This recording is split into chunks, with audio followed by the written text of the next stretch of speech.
Hello, everyone, and welcome to RPG Limit Break, where we will be bringing you a round one matchup from the summer 2020 Dragon Warrior Randomizer Tournament.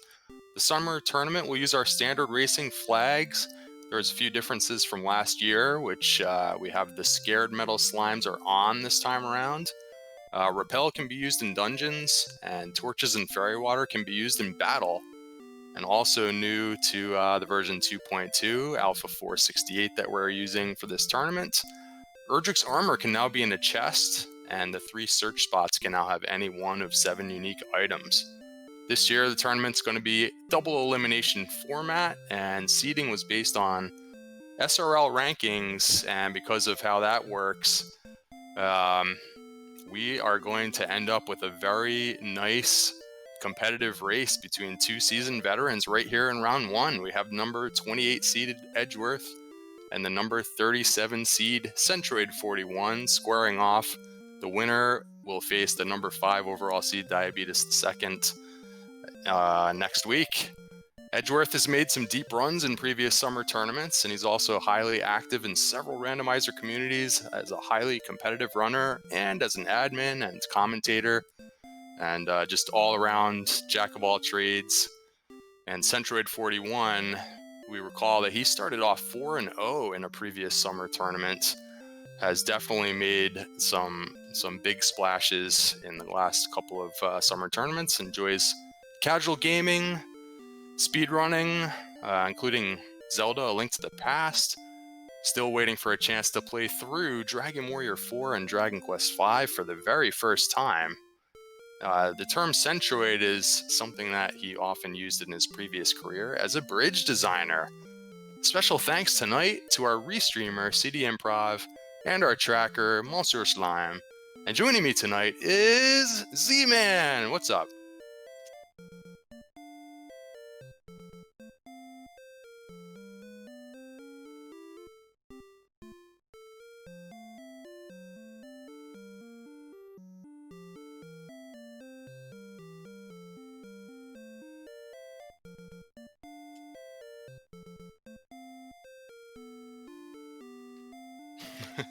I see some chat. Up to NG is a liar. What the?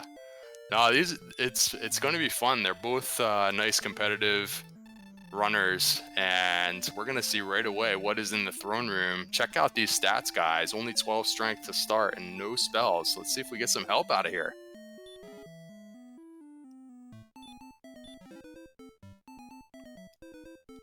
We're going to start with one of our 3 quest items right off the bat with the Stones of Sunlight and just an herb, so no real help getting started. 12 strength should be enough to take on enemies like the Drakey or the Ghost nearby if they don't have any special abilities. Of course, that's one of the things that is randomized in Dragon Warrior Randomizer, so you could find a relatively weak enemy with relatively strong fire breath once in a while. Plenty of hill tiles, high encounter tiles to be looking for enemies we see here, and they both go for the Magician. Centroid's going to take a stab at it, while Edge is going to look for something a bit weaker to get started here. Remember, they do have the 1 herb, so Centroid is taking a shot that he can just outlast this Magician. They have some agility, but probably not enough really to break the Magician. So, oh, and here comes a hurt spell as well, so an excellent move, though. That'll get Centroid to level 2, and Edge finds a ghost, so that's probably more along the lines of what he was looking for, so if he can probably out-hit it here, he's down to 2 hit points, but he gets it. 1 experience away from level 2 is Edge, while Centroid gets 7 more power for his troubles. Yeah, that level 2 on Centroid side, actually a pretty darn good level. Got some nice strength, some nice agility. No new spells, though, so this is a little bit of a tough start here, but as long as, none of the enemies around here, if anything stupid, i.e., DL breath or DL2 breath, we should be okay. Yeah, I agree. They have enough to choose from now. This Magician doesn't seem to cast that hurt spell that often, and he does have stop spell, so Centroid's been picking on this monster. Down to 2 HP here, though. He's going to have to get him on this attack, and he does. So level 3 before the death for Centroid. Yeah, let's see if level 3 gives anything good here. A little bit of agility, but that's about it. Still no spells, so this looks to be a bit of a slow starter here. And Centroid takes the intentional death in this giant swamp that we have just outside the castle so that he can refill his resources. Edge does the same exact thing on level 2. And now I wonder if they're going to start looking in the other zones. I don't know. 20 strength is still not a lot to be facing things like metal scorpions and wolves, but you never know. It looks like Centroid is trying to make a dash out away from the initial zone. We haven't seen any towns or caves just yet, so right now I guess they're just going to grind for more levels. Oh, look, Magidrakies have Dragon Lord 2 breath, so it looks like we will be getting some lumps of charcoal sent back to the king. And there's a Warlock and a Wolf over here in the West Zone, which are both a little too strong for Centroid right now, but like another level or so, this is going to be an excellent zone. There's Desert Tiles, which makes for very fast encounters. The Scorpion is a high-value enemy. He's got going for it here, and probably on the next level, and he was unfortunate, he low-rolled a 3 on the final attack. He had a chance to take down that Scorpion, but it wasn't to be. So he's going to have to go find another one to try and reach level 4. But if we get a little bit more stats, I could see them hanging out and fighting some wolves for a while. Or even the spell of Hurtmore, maybe. If Hurtmore comes level 4, that zone... Oh, look, a skeleton right there. So, you know, that zone there with the wolves and the warlocks, and then that skeleton up there, that's some really nice experience super early in a seed. Yeah, and Edge has had a little bit worse luck with encounters and is just kind of struggling through to level 3 here on some ghosts. That's about the best that he's been able to find so far. He's 1 experience point away now from level 3, so any small enemy probably doesn't want the Magidraki after what he saw recently. So he successfully runs away.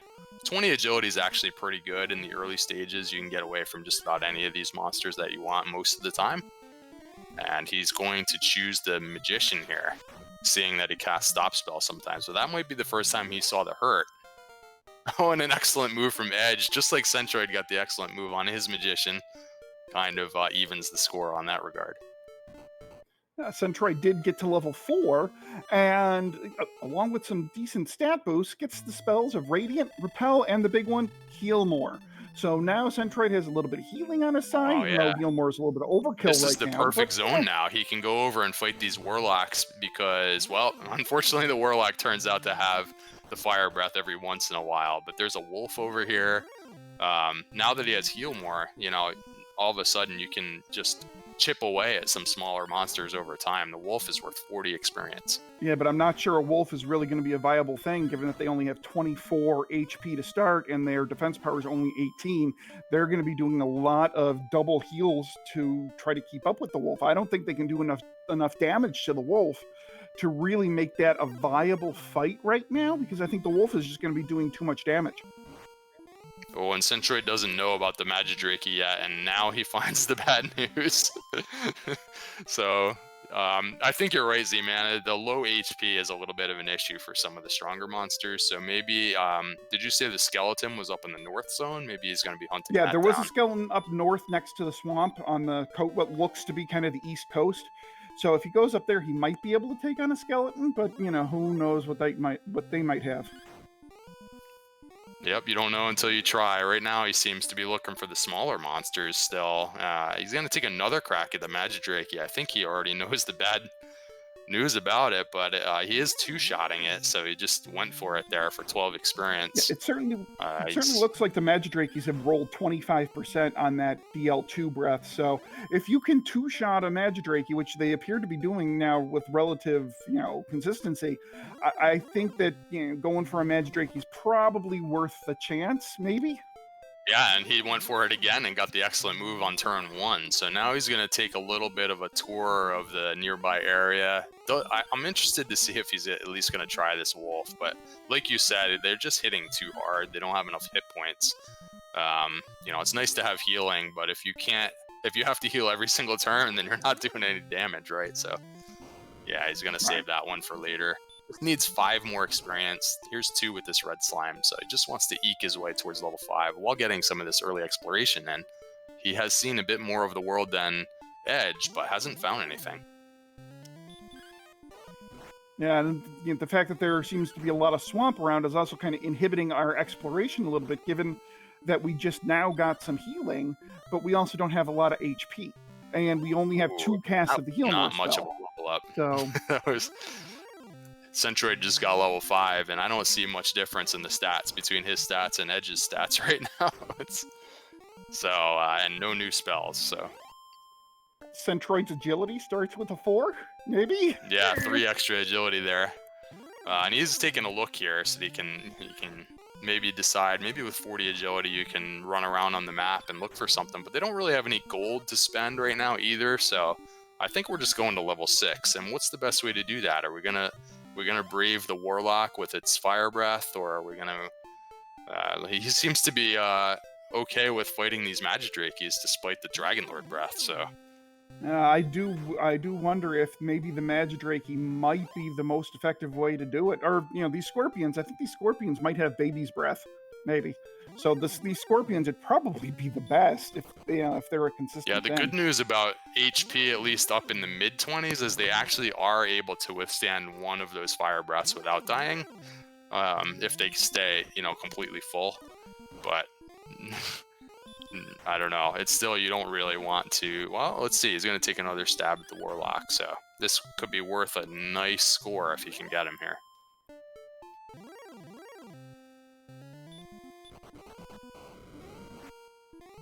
So again, it kind of looks like the Warlock is either at 50% or 25% baby Ooh, the breath. Wolf, it turns out, also has the fire breath. So a bunch of these enemies early on actually have that small fire breath.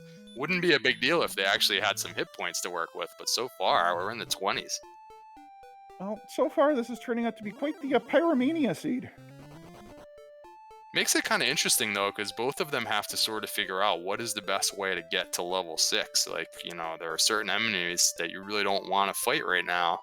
And Edge has kind of caught up with the experience. He's only slightly behind now after a bit of a early lead from Centroid, and Edge is doing some of the same early exploration now that Centroid already did. Finding a big old pile of nothing in this huge swamp. And it's just going to be, let's go find some more enemies. Yeah, you'd think, I definitely think that the Scorpions are probably the safest bet here. If you can find them. And it looks like this desert has a decent amount of them. They're worth actually a lot for how few HP they have, and they're kind of a weak enemy. And you get 16 each time, which would be almost enough for level 6 here for Centroid. It's one decent enemy away. Alright, here's another Scorpion. So this could be level 6. Let's see if level 6 can actually get this seed kickstarted a little bit, or if we're... Oh, look, a Magiwyvern just north of the desert. That's not really a doable zone. Yeah, they don't have any reasonable way to fight an enemy like that. Usually, I think you are a favorite now to run from one, but not by much, and Edge just didn't get the right luck, so he's back at the castle. Every time you get sent home like that, it's a penalty of half of your gold that you're carrying, and it costs you a little bit of time having to listen to the king and walk back out of the castle, so... it is a penalty. You don't want to be spending all your time dying on the overworld, but at the same time, if you don't do any exploration, then you can't find the quest items to finish the game. Yep, Centroid did get level 6, some moderate strength and MP gains, which is good because now at level 6 they'll have 3 casts of the spell of Heal More, just 1 short of 4.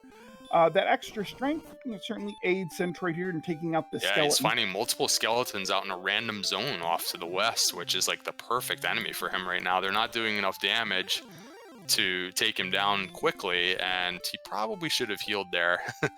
But he thought he was going to be able to take him down with that hit. It just so happened that the skeleton in that case rolled probably near his max HP and wasn't quite enough.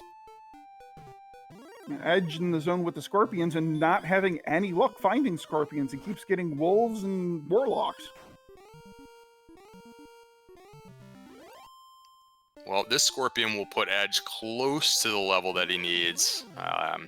It's 165, so he's 5 points away, just like Centroid was earlier. And getting blocked by the Wolf, unfortunately, but there we go. He is surviving the 1 fire breath.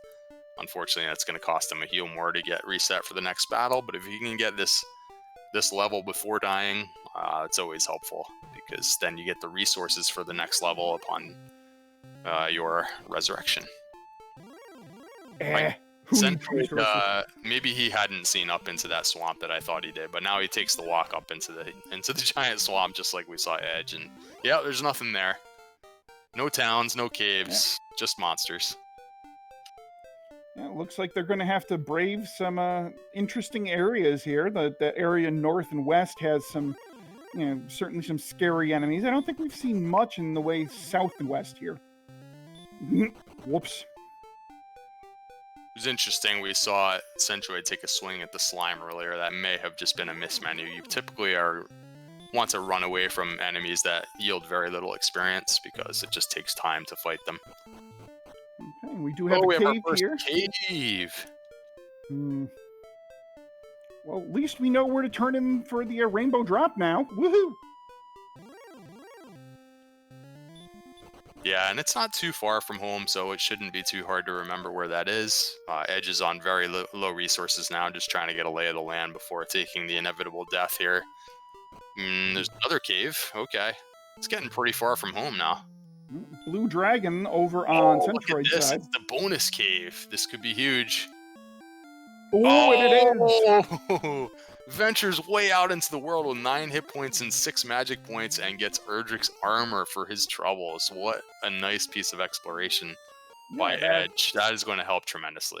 Yeah, now that brings those wolves and those warlocks certainly into play.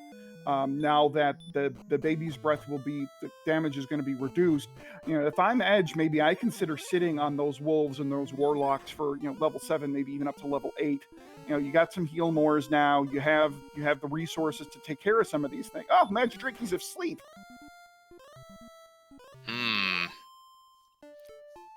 Sort of a lesser version of the Wombo combo. Just a low frequency sleep, it seems. But Edge withstands that battle, and he is looking for those wolves now. He's going directly into that western desert. Or maybe he's just going for the exploration now. Maybe he's just, alright, here we go. So, able to withstand the one attack from the Magic Weapon because the Erdrick's armor does give 28 defense points. So, he took less damage than he would have earlier. And finds a town. Let's see if he can get there. He's got to manage through these hills in this desert, which is the highest encounter rate in the game.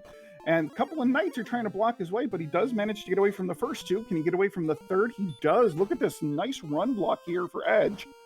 Yeah, those are all approximately a coin flip with 40 agility, and now he's going to take down the skeleton. He doesn't have a whole lot of gold to work with for whatever this town is, but he does have enough for one key. That could be big.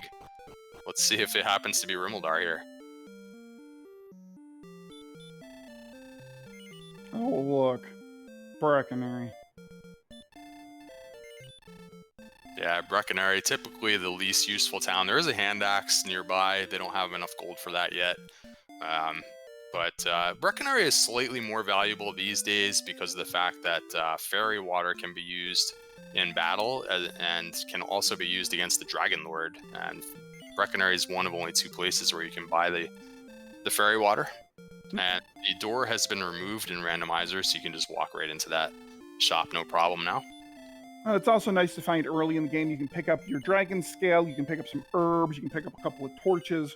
Really get yourself well equipped for diving some caves if you should find them. So, I might joke about Breckenary, but if finding it early in the game is actually pretty darn useful, especially with the 6 gold in. Maybe he'll hang around here and do a little not gold grind, but a little experience grinding, see what happens to be around here. These skeletons are great to grind on. And every once in a while, if you find yourself cursed, it's nice to know where this town is because it's the only place where you can actually remove the curse if you choose to do so. Yeah, like if you happen to accidentally menu onto a cursed belt. Yes, it's happened. I'm sure it'll happen again sometime in this tournament. It's just one of those things. I have never, ever heard of anybody mismenuing to a cursed belt. Never, ever, ever. Well, Centroid gets put down by the Warlock, the Fire Breath doing, more damage to him than it would to Edge right now, like you said. The Erdrick's armor cuts the fire damage down by 1/3. And so the experience lead is drawing a bit closer than it was, and Edge has already found several locations on the map. So the tide has been turning a little bit where the exploration seems to have paid off for Edgeworth. Edge finding another nice mid-tier enemy here in the Wraith. Wraiths aren't doing much damage to him, and he can just wail away, cast a heal more, and keep attacking. Or just not, and hopefully you can do a little heal walking, or use a heal more outside of battle. But Wraiths are nice mid-game enemies too, and especially right now.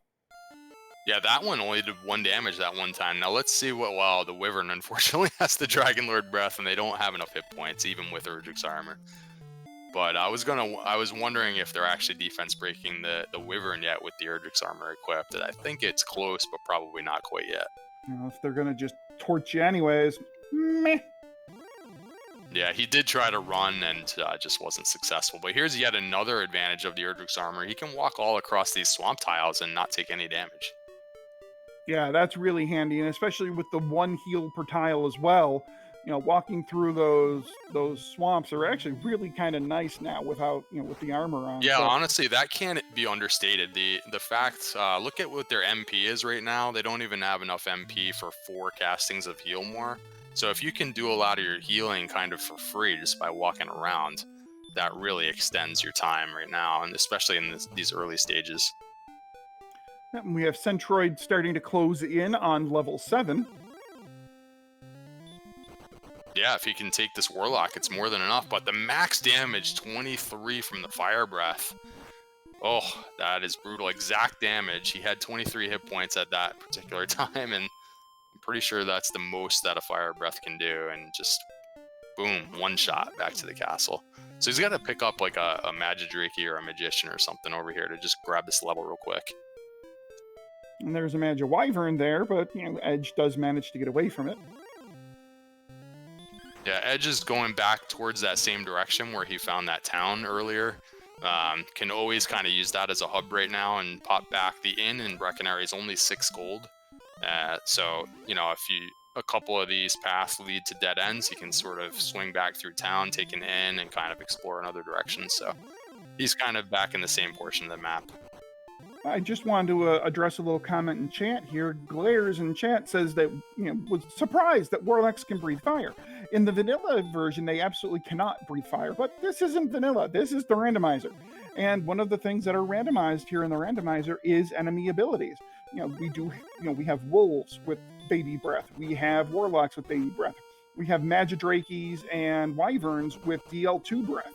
So, this is what happens when you randomize some of the monster abilities. You can get, breath attacks on quite the variety of monsters, ones you never expect. Yeah, it's actually one of the skills that you develop when you run this game, is you sort of have to, every seed is different with that regard, and you have to kind of remember as you encounter monsters, which monsters have which abilities, because that can influence your strategy. You might want to cast stop spell on certain monsters, or you want to you might be running from monsters that you would normally fight and that kind of thing. So you have to kind of keep track in your mind, or maybe some people take little notes on which enemies have which abilities as they encounter them.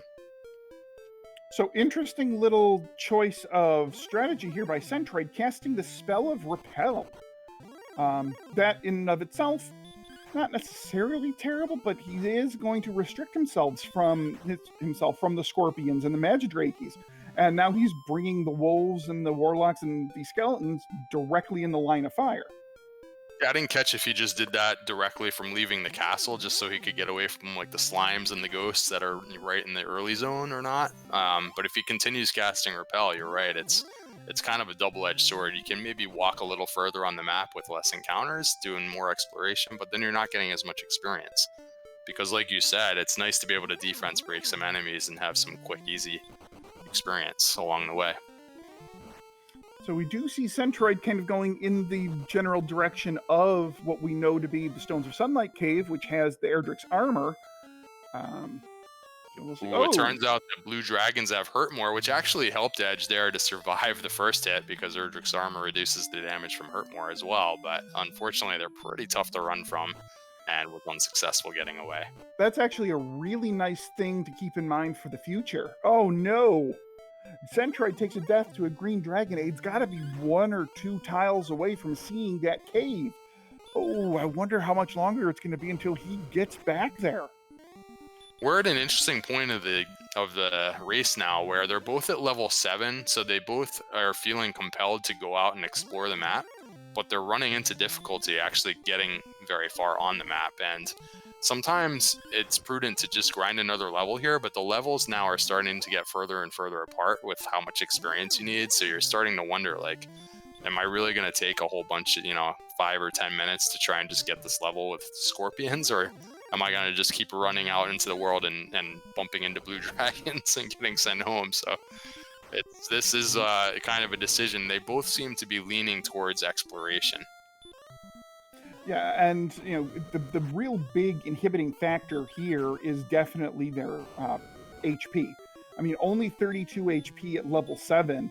I mean, that's just even with her armor, you can't withstand even one Dragon Lord breath right now. So yeah, HP, it's one of those things, and they both are actually running builds that emphasize HP growth, and yet it's very low. So it's just the way this seed worked out.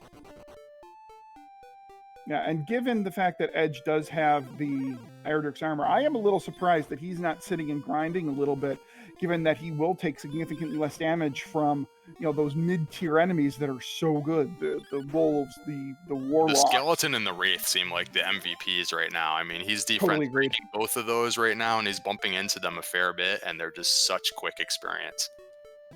Every other monster seems to have some kind of nasty ability right now. It's kind of gross. Yeah, definitely. The more skeletons and wraiths you see right now is definitely a very good thing. Well, so much for that. You can see Centroid actually has decided to quit with the exploration, and he is grinding. Specifically, he is looking for that skeleton in the hills that you mentioned earlier, up to the north of the castle. And the fun police comes out in Edgestream. The red dragon says, yeah, you're done for this. You're done for this life. Back to the castle. Now, this wolf seems to have a high-frequency fire breath, unfortunately, too. So it's also in the same zone with the skeleton that he's looking for, so he bumps into the wolf, and basically it ambushed and cost him a healing ward right off the bat. So yeah, and I think kind of a rough grind situation. Yeah, I think now we're seeing Edge sitting down, looks like in the warlock wolf area for a grind, probably to level 8. Yeah, this is what I was referring to. It's kind of that interesting point in the race where you sort of want to explore, but sometimes it just doesn't work out because your stats just aren't quite there, and the monsters that you find out in the world are just too strong. So they've both realized that, and they're both going to level 8, fishing for maybe just more HP growth, maybe some more strength, maybe a hurt more spell. There's plenty of things that one single level up can give that would really break it open. Yeah, I mean, ideally, you see the spell of Hurt More would be ideal, but they would settle for a nice big HP gain. Just something to make exploration go a little bit more quickly. Yeah, especially on Edge's side, if he can get HP up over 48, that's the max number that he can get hit for with the Dragon Lord breath right now, because he has the Erdrick's armor. So, yeah, I mean, if you get like a 20 HP gain, all of a sudden, wow, we can go explore a lot easier. Yeah, I mean, then you don't have to worry about those, a Magiwyvern, or not Magiwyvern, a regular Wyvern or a Magidrake ambushing you and, sending you back to stuff immediately. Yeah, that Wyvern seemed to be all over the map up to the northwest, and yeah, you don't want to see those right now. If you had the Hurt More spell, you just whack them in one shot, so yeah, that's the thing. One level up could give you something really nice. So they're both settling in, and that Erdrick's armor did enable Edge to actually take over the experience lead. Centroid had about a 100-point lead earlier, but the fights have all been much easier for Edge with this extra defense, so he's able to take down these enemies much quicker, and he's got the lead, and he's on to level 8. All right, let's see what we get here. We get a little bit of power, a little bit of agility. Oh, there's your HP gain. Oh, that's exactly what we were talking about. Oh, this is it. He's going to be able to survive a lot of these encounters so much easier. Even this wolf now, if it started breathing fire, it's, he can cast a heal more afterwards, and then he doesn't have to worry. Like, the fire breath for him is only doing 14 damage here. Right. So now the wolf is in play. Absolutely. And I think you're going to see Edge sit down here with even with this nice level. I think you're going to see him sit down and grind to the 975 he needs. Yeah, because now the Warlock's no problem, the Wolf's no problem. The Warlock's worth 28, the Wolf is 40. So, you know, that's only 5 or 6 more battles for level 9 right there. Yeah, that's huge for him. That HP is a great, that was a great find. And I do want to address another question in chat here. IGBYMR asks in chat, is this played on PC? It can be played on PC, right, through use of an emulator, or it can be played on a regular NES through use of a flash card, but you'd still need a computer to download the seed, and then you would upload the seed to a flash drive, and then stick the flash drive in the flash card into the NES. Yeah, so the actual randomizer that you use to generate the seed, that's a PC software, and I think it runs on a few different platforms nowadays, right? I think there's an Apple version and like Linux and different things. Yep. So yeah, Centroid is really targeting these skeletons, and this one will get him to level 8, and then I'll be interested to see if he'll find something a little better once he gets the HP. Now, he doesn't have Erdrick's armor, so he'll take more damage from the fire breath, but he'll have enough HP now so that it'll be something that he can do as well. He could fight those wolves now as well. Yeah, definitely. And Edge just keeps taking these skeletons on his way back to Breckenary, where I'm assuming he's going to go use the inn. And, he's got hand axe money now. I'm wondering if he's going up to Breckenary to go get himself a hand axe. To make, good call. Yeah, because he saw that. He saw that in the shop earlier. And Centroid actually is mindful of his gold now, too, where he's taking this long walk around. You can get a free MP refill from the old man in the castle, and you would do that really when you want to be hanging on to your gold. Otherwise, you would just like take an intentional death in the swamp. But in order to avoid the penalty for doing that, he is just refilling his MP the slow way, and he's going to try and hang on to some of this gold as well, although I don't know that he saw any shops yet. I don't think he's seen Breckenary, no, but I think now Edge has 51 attack power, he's got 55 defense power. I'm wondering if he's going to stretch his legs a little bit more in this seed, given that he does have DL2 breath protection, and that he does have now power to kill a few extra things here. So, here he is stretching his legs. Yeah, but still kind of up in the same area, right? Isn't this the path up towards Breckenary? Yep, this is just north of Breckenary. He's been a little bit north of Breckenary, but not terribly. And this Spectre is fantastic. Yeah, that's a great enemy. I think this might be the area where he bumped into a Magid Wyvern or a Blue Dragon or something and got sent home, so... This is probably a little too ambitious, so yeah, he's able to get away from the Axe Knight, but the Wraith is perfect. So yeah, Edge is starting to extend that lead now. This early armor grab way out in the middle of nowhere, he found that bonus cave with the armor. That was huge for him. Yeah, that's really, I mean, right now, if we were to call it early, which, well, of course we can't, but this is definitely seems like a tipping... Oh, there's the back of Sherlock. Yeah, and you can't necessarily check that box off on your list there as being found, because you don't know how to get over there necessarily. Sometimes you got to actually go to the other continent, even though you see it right there. There's no way around that little wall from this side. You have to enter Sherlock from the other side. It's always oriented towards the east, where you have to build the bridge. So, well, some more exploration in order to find that. But he knows where the Rainbow Drop Cave is, and now he kind of has an idea where Charlock is. Those are things that he'll need for the end of the game. And the more I'm seeing here, the more it does look like he's going to have to go to the other... He's either going to have to go to the other continent to get there, or it's going to be some stupid up and around path. Yeah, every once in a while you see some maps that do that, so... yeah, kudos to like the map generation for these newer versions of Randomizer. It's really crazy with the rivers and the bridges and all like this, the windy continents that you can end up with. It provides a lot of extra challenge for the runners to keep it all straight. Yeah, I think even more so in this particular version of the Randomizer, being able to keep a good map is paramount. So here's Centroid again making this walk around. I really feel like he is intentionally grinding up some gold, and I wonder if he gets to a certain point where he might even go to the king and save, because he's so, worried about hanging on to some gold here. Maybe he did see Breckenary and Maybe we missed it, or we've forgotten about it already. Because it definitely does seem like he is intentionally saving this money. So maybe he does know there's a hand axe. And a couple of peninsulas and dead ends for Edge, and he's running into a golem, which that was not necessarily a sure thing to be able to run away from that golem. Here's a cave way up on the north edge. So they're finding mostly caves, not too many towns yet. So what is this one here? Wouldn't surprise me if this was a swamp. Nice. Yep, this is Swamp North. It makes no surprise that that's a swamp cave to me, because I'm starting to think that we are running out of things to explore here on this first continent. I'm wondering if we're going to see the game really open up on the other side of the swamp cave. This Spectre's going to give Edge level 9, and we'll see if he gets something really nice for his trouble here.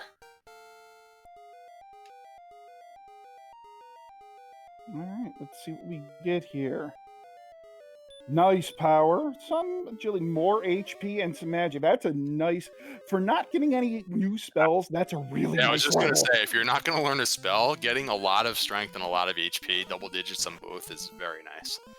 This Magic Wyvern, I thought I remembered it being pretty nasty, but I could be mixing up my seeds. I know the Wyvern was bad, but yeah, it looks like he is actually going to fight this Magic Wyvern, so... Oh, that's worth so much experience at this stage of the game if you can get him. Yeah, he only has, what, 40, 50-ish HP, so... But I'll tell you, the equipment, the hand axe is doing good work here, and the Urgix armor is allowing him to survive this battle. So between the two of those, all of a sudden, that's 83 more experience and triple-digit gold, and he's got a town right nearby. And it's the town of Garenham. So this is a really nice find. Too bad they don't have any magic keys to get into the back of Garenham, but this is still a nice find. Yeah, this is the stage of the race where actually finding keys is about the most important thing. You got to find either the town of Rimuldar, which you can buy the keys for with easy access, or you got to start finding some dungeons where you can open some treasure chests and hoping to find a key, just a loose key somewhere, because without that, you can't get into these places. Right.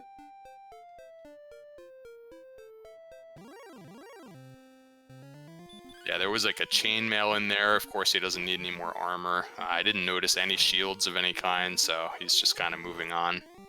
There was a flame sword maybe for later. Did I catch that right? So yeah, there was a flame sword there, but I don't know. I don't know if it's going to be worth...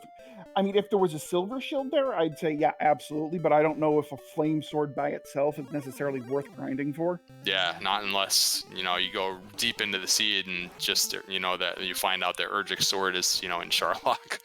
You just can't get a weapon. But we're not there yet. We still have plenty of things to find. They haven't been in either of the major dungeons yet. The Mountain Cave has 5 treasure chests waiting to be opened, and Garen's Grave has another 5, 2 of which are locked behind a door. But they're exploring quite a lot of map right now and have only found kind of, lesser locations. Well, actually, we've only haven't seen 3 caves, or 4. We haven't seen Tablet. We haven't seen the Staff of Rain cave, where you exchange the Staff of Rain, or Silver Harp for the Staff of Rain. We haven't seen the Grave, like you mentioned, and we haven't seen Mountain Cave. 2 of those are going to be key locked. Yeah, right. Attached to the towns. That's right. Right. Yep. So, there's a better chance than not. Well, there's a decent chance that both of our big caves could be key locked. Yeah, and if that's the case, anytime one of them is attached to Tanticle Castle, you have a chance for like kind of an easy way to set up a gold grind because you're just right there. But we don't even know if there's gold in the treasury. We haven't seen the treasury because nobody has keys. And I don't know that we even saw a silver shield yet, did we? Nope. We've seen these 2 towns, I think. So, yeah, so just another inn stop here for Edge. He's down to 3 MP. He's going to start using Repel in his travels, which... You can kind of go either way. For me, I kind of like using Repel when my attack power is quite a bit higher than my defense power, because then, you're not repelling a lot of things that you want to fight. But for me personally, I like using Repel once I find the spell of Hurt more. Oh, for sure, yeah, that's that's because once I get Hurt more, I don't care about those little enemies anymore. I'm like, give me the big stuff. Exactly. What's nice is he is able to successfully fight these Magic Wyvern, though. I mean, this is a quick way to the next level if he could find just 2 or 3 of these, and he's right next to a town. Yeah. This should be a really nice. I mean, if he could just be interesting to see if he sits here. My guess is that he's not going to, and he doesn't look like he's going to. So, oh wait, There's not much left on this little there part isn't of the second anything continent. left. I don't know. I guess he did a full loop around then, huh? He And the did. outside spell will send him from south to north. It always exits you out of the north swamp. So that was a nice use of the outside spell that they learned early on. And he just runs from a red dragon like it was standing still. That was So, pretty is nice. this map sending you around where the Erdrick's armor was with the Stones Cave? Sending you up and around and back north and around to trying get to to Charlock? Yeah, I was just going to say, I'm trying to figure out how you're going to get to Charlock because we didn't see it over there on the second continent, did we? So, ugh. Yeah, that could be fun. This could be one heck of a walk to get to Charlock, unless there was a path just east and north of Breckenary that I missed. Oh, look at this. This is what I was referring to. Centroid is now going to the king to save. He did a lot of grinding in the early, the nearby zones next to the castle, and went through the trouble to not take death warps in between. And he wants to find a town really badly now to spend this gold. So he has enough for the large shield, or he would love to find that hand axe. And he's not going in the direction of Breckenary. I don't think he actually went far enough to see Breckenary before. So from what I know, he doesn't actually know where any towns are, and he's just kind of like, if this blue dragon takes him down right now, he can reset his game and hold on to all of his gold. And we did find the town of Cantlin south of the Swamp Cave, and Cantlin did in fact have a silver shield, so it'll be interesting to see. Now, it was a bit of a distance, but it'll be interesting to see if either one of our runners, do grind for it. Oh no, red dragon! Ugh. Yeah, this is gross because there's no spells that really work against them, and with 54 agility, you're less than a 1 in 3 chance to run away. You can heal more right now in between. He's choosing not to, but he gets away. Okay, well. So that might be the break he needs to get over here to find Erdrick's armor. Oh yeah, that's right. This was the direction of the bonus cave, wasn't it? He's actually pretty close to that. Sword! What? We have a sword pickup in the town of Cole. Very nice. Yeah, that is going to be huge for Edge. And here is the armor pickup for Centroid. So a bit behind in terms of exploration, unfortunately. He's kind of tracing the steps that Edge went through, 15 minutes ago. Nice. If he loses this gold now, I think that he won't reset, because that's a pretty major pickup for Centroid. Yeah, it is. So really the big thing with Centroid and not finding the armor until now is all the all of the exploration edge that Edge has. That was a poor choice of words. But the exploration advantage that Edge has. The edge right that now. Edge has? That Erdrick, Edge with the edge? That was... Yeah. We have level 10 here on Edges, the aforementioned Edges side. And what spell do we have here at level 10? Yeah, looks like Return. Yeah, Return, which is good to have before the end of the game, but, nothing to be excited about at this moment. Centroid, though, you notice he was able to defense break that Droll Magi all of a sudden after picking up the Erdrick's armor. So it really does open up a whole new possibility for, what he can fight safely. So yeah, I mean, it just goes to show how big that was for Edge to find it so early on. Centroid validating the seed by searching a Sparkover bridge. What we call a Sparkover bridge means it's a bridge to exactly one tile. So, and are named after a runner of this game, Sparkover, who has an affinity for that sort of thing. And unbelievably, the overworld item was not on that tile in this seed, unfortunately. Oh, he finds a town, and one that we haven't seen yet. It's Rimildar. Yeah, this is big. This is going to give Centroid keys. Now, this was north of the Stones of Sunlight Cave, so it'll be interesting to see how long it takes Edge to get back in. Was it? I didn't think there was any way to go north from there, so that, there must have been one narrow little path that Edge wasn't able to get to before. Yeah, it could be a while before Edge goes in this direction. And he's also not finding the big dungeons with all the chests to find loose keys. So yeah, this could help Centroid here. If I'm reading the map right, I think Edge just saw Rimmeldar. What's interesting though is that Yep, Edge did just see Rimmeldar from the other side of that river. it turned out that Edge didn't need keys in order to find the sword. So he's just going to make, plenty of progress, even though he's going to be behind in terms of finding keys. It's not really going to hurt him that much in the long run. And the 2-for-1 special in Rimmeldar. Technically, it's a 1-for-2 The 1-for-2 special, yeah. And the hardest boss in the game, this stupid NPC. Talks to the NPC. That was awesome. I didn't have any idea what that guy actually says. Oh, well, this is a big find on Edge's side. Axe Knights have the spell of stop spell. Oh, that's fantastic. And he looks like he wants to grind a few of those before taking another trip to the inn right next door here. But he's not finding them quickly enough. Yeah, so Axe Knights now have... Yeah, Axe Knights have become a legitimate grind, even without the spell of Hurt More. I mean, having that free attack in the stop spell is fantastic.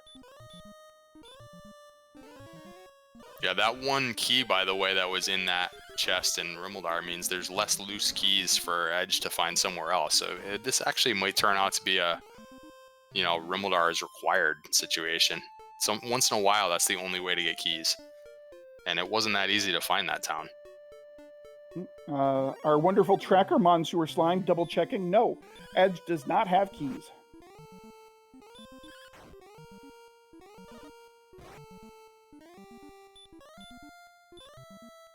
And by the way, Centroid did manage to bring enough gold with him to buy that hand axe in Rimmeldar, apparently. So he's got a weapon now, just not quite as strong as the one that Edge is wielding at the moment. But at least he is, fighting these Wraith Knights and Droll Magi and that middle tier of enemies. The battles are a little slower, but he is gaining some experience. But Edge is extended out to about an 800-point lead now, and he's taking on blue dragons. And blue dragons with the spell of Hurt More, which is nice because it does... Oh, no! Oh, Edge had it down to one attack, and it dodged the fatal attack, and Edge is going to go all the way back to start. Oh, that was brutally timed. That is the worst in this game. It's almost every enemy has the ability to dodge an attack sometimes, but usually it's a very low chance. It's like a 1 in 32 chance on a typical enemy. And so, when you really need it not to happen, of course, that's when it comes out. Although, this is actually might wind up being a very good thing for Edge, because now it's forcing Edge, it looks like, to go back to the Stones of Sunlight Cave and go north of the Stones of Sunlight Cave, which we know where that's going to be Rimmeldar. Right. And here's the treasury, by the way. So there is gold in the treasury. So if they find the Silver Shield Leader, that could be an option. Silver Harp is in here, so keys will be required to finish the seed. NYC guy, Joey's all same difference. No, they both selected the Dragon Lord sprite. I know Edge runs the Dragon Lord sprite. That's his preferred sprite to run. So refreshing on some keys here is Centroid, and now we're going to see probably one of the dungeons down here in the basement. But no, it's the Silver Harp Cave. So we do know that at least one of our quote unquote big caves is out in the open.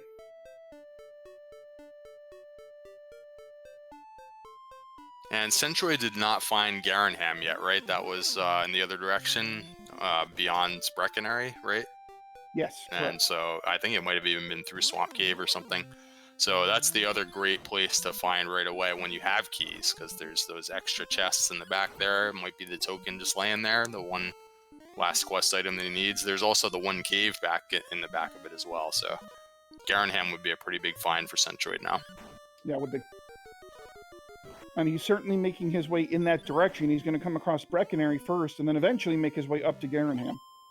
Well, Edgeworth is taking on green dragons. It's just showing the difference between the extra level that he has and just the better equipment. He's Oh, fighting Green Dragons while Centroid is, settling for Wraith Knights and Droll Magi. all right. The Red seed has Dragons are now certainly gotten not on going. the menu. Oh, gets away again, though. So level 11 had a nice strength boost, a very nice agility boost, and the spell of Hurt More. Oh boy, the race is on now. It's time to go find the stuff. Pretty much at this point, you feel more or less invincible in this situation. He's got enough HP. He's got, more agility now. If he runs into red dragons, he's got a better chance to run away. And he finds Rimbledar to top it off. So advantage edge once again. Edge to edge. Yep, and I'm Has the pretty edge. yeah, and I'm pretty sure that Edge now knows the path, the general path he has to take to kind of get around this world map some.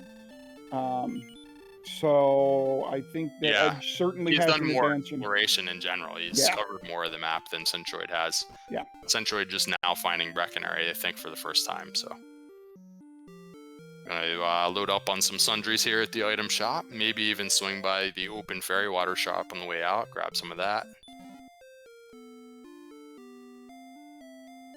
And the 1-for-2 special for Edge gets the magic key rebate. Doesn't bother with the inn, just going to check the shop here just in case there's a silver shield lying around. Actually, a large shield would do him nicely, but no, there's no shield here. Neither runner finding any shield of any sort yet. Nope, we have not seen a single shield. I'm a little surprised Edge hasn't cast the spell of return, because I'm pretty sure I thought he knew that this is now pretty much a dead end here in all directions, but maybe not. So Edge found the sword laying on the ground in coal. That's one of our 3 search spots. There's still 2 other search spots, by the way. I don't think anybody's found the town of Cantlin. That would lead us possibly to another search spot. And there's Hawksnest out there somewhere as well. And chat corrected me, I did forget about the silver shield that runners found in Cantlin. Oh, they did find Cantlin. That's right. Yeah. Okay. Mm-hmm. Yeah. Edge found Cantlin. It's south of the Swamp Cave. Yeah, but he didn't have keys at that time, right? So he couldn't get the coordinates. Is Edge trying to take on this golem here? It looks like This is kind of ambitious. I mean, the golem hits so hard that even 82 hit points is, I don't know. He was low on resources. Maybe it just didn't matter either way, because now he's back at the castle and he can check the treasury. I wonder if that was more of a, if I kill it, I kill exactly. it. Great. If not, I don't, going back to start, not the well, there's plenty of business to be done back at start. There's the treasury here. He needs to be able to check the basement. Yeah, so that all worked out well for Edge. He was on low resources as well. And so, Centroid has a lot of catching up to do in terms of exploration, while Edge is taking care of the same errands that Centroid just did 5 minutes ago. Grabs the harp. He's going to go turn it in the basement here for the staff momentarily. So thinking ahead a little bit in this seed, I'm wondering if the hardest part of the seed is actually going to be the walk to Sherlock. Yeah.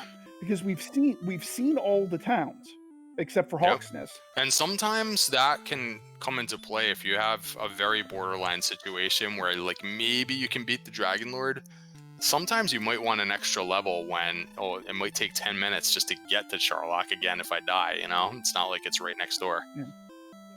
Yeah, but again, unless we missed an easy path to get to Sherlock just north and east of Breckenary, which I don't think we missed, this map is going to send them up to the Swamp Cave, down south past Cole, and then west to go back north to loop back east. And once they pass Cole, they're not going to find another town. Yeah, that's another thing. When there's no town really nearby, you can cast Repel like at whatever that inn is, but then, it might be a long way still to get to the castle. Yeah, that'll be interesting when that time comes. So that's going to be a case of where do I use my fairy water? I mean, do I use the fairy water getting to Sherlock, or do I not and use the fairy water in Sherlock? It's going to be an interesting resource management thing. Oh, Centroid looked for a minute like he was going to grind in that swamp, but right now, the big thing now that they both have keys is they got to find that Erdrick's token. And I think Edge, for one thing, he knows where Garanham is, Oh, so there's wait. a bunch of treasure chests there. Centroid. Oh, look at Sharlock is there and Hawksness is All right. nearby. So yeah, we missed. We missed. It looks like a shortcut north of Breckenary. So this isn't going to be nearly as bad as I was worried about. Not enough resources to really deal with the Hawksness spike tile right now, unfortunately. So Centroid nopes out of that, and I don't know that there's another town really near here. So until you go back to Breckenary, like you said, maybe. Yeah, I think Breckenary, I don't think is too terribly far from here. I don't think. And with the hand axe only, Centroid having to nope out of fights against wizards and rogue scorpions, where Edge would probably be fighting those. So that sort of thing is just going to continue to extend the experience lead for Edge. And Edge is making a beeline toward Garanham, but it looks like he's going to make a stop at the trap tile here in the Swamp Cave. Meanwhile, Centroid getting level 10. Yeah.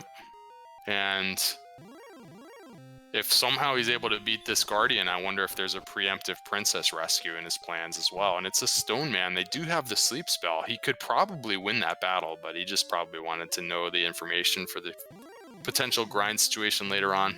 Mm-hmm.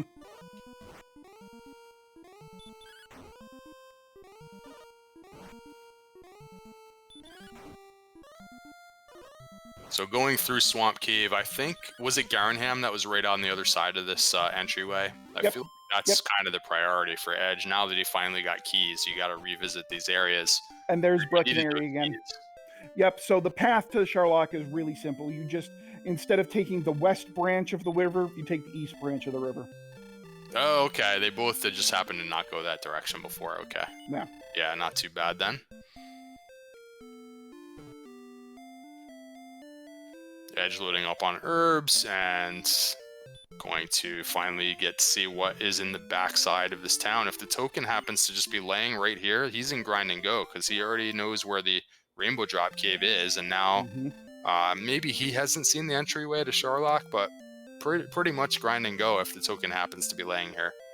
Yeah, so he's seen where Sharlock is, so my guess is that he's going to look frantically around Breckenary before trying the big loop-de-loop. So I think once he finds the token, I think it'd be, an instant return.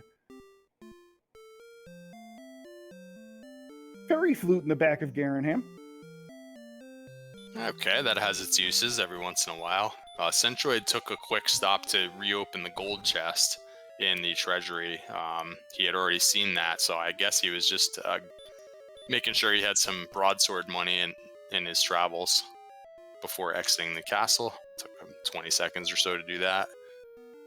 And we have the tablet cave here in Okay, one more chance for the token, just without having to go deep into some of those dungeons. And really quick, I would like to thank Randomania for the raid. I do believe Randomania was hosting another Dragon Warrior Randomizer race, so welcome into yet another one featuring Edgestream and Centroid41. I am Z-Man050778, and with me tonight in the commentary booth is Up to NG. Yes. Up to, do you want to give him a little bit of an little bit of a recap? That's awesome. I was on? literally about to ask you that to put you on the spot. But yeah, it's I'll attempt it. So we had a little bit of a slower start where they had no spells to start, and they had about, was it 12 strength or 9 strength, somewhere in that region?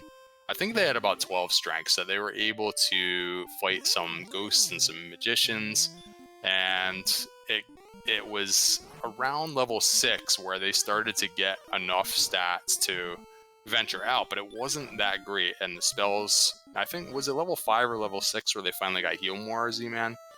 And I think it was 5. The big break was when Edge, on kind of an early level without too much ability to kill too many monsters, he made a really long walk down along the south coast, found the Stones of Sunlight Cave, and it had Erdrick's armor. And that just enabled him to continue the early grind a bit easier, and he ventured out into portions of the map a bit quicker. And so now has amassed a bit of an experience lead as well as an exploration lead. That's kind of where we are. Yeah, and The besides, sword happened to be in coal, right? So yep, it was a long time before Edge had keys, but he still got the sword and the armor without getting the keys. So it's sort of like it didn't really slow him down. yeah. And the big thing with the Erdrick's armor, aside from it being Erdrick's armor and, obviously great, the really big effect it had early on in the race is two of the better enemies mid-game, the Warlocks and the Wolves, they both had baby's breath. And neither one had much HP or MP at the beginning. But because of Erdrick's armor, Edge was actually able to grind on those mid-level enemies a lot easier than Centroid did, and got his big HP boost, got his big not even big MP boost, but he got his HP boost a lot quicker than Centroid did, which allowed him then to really explore the map. Hey, we got some flute strats going on here. He finds a golem in the wild and he's going to go for it here. He found that flute in Garanham. So we might as well use it, right? Here we go. He has the attack for it, and this would give him level 12. 255 experience. So sometimes we knock the flute like, oh, I just found the flute, no big deal. But here is a nice use of it.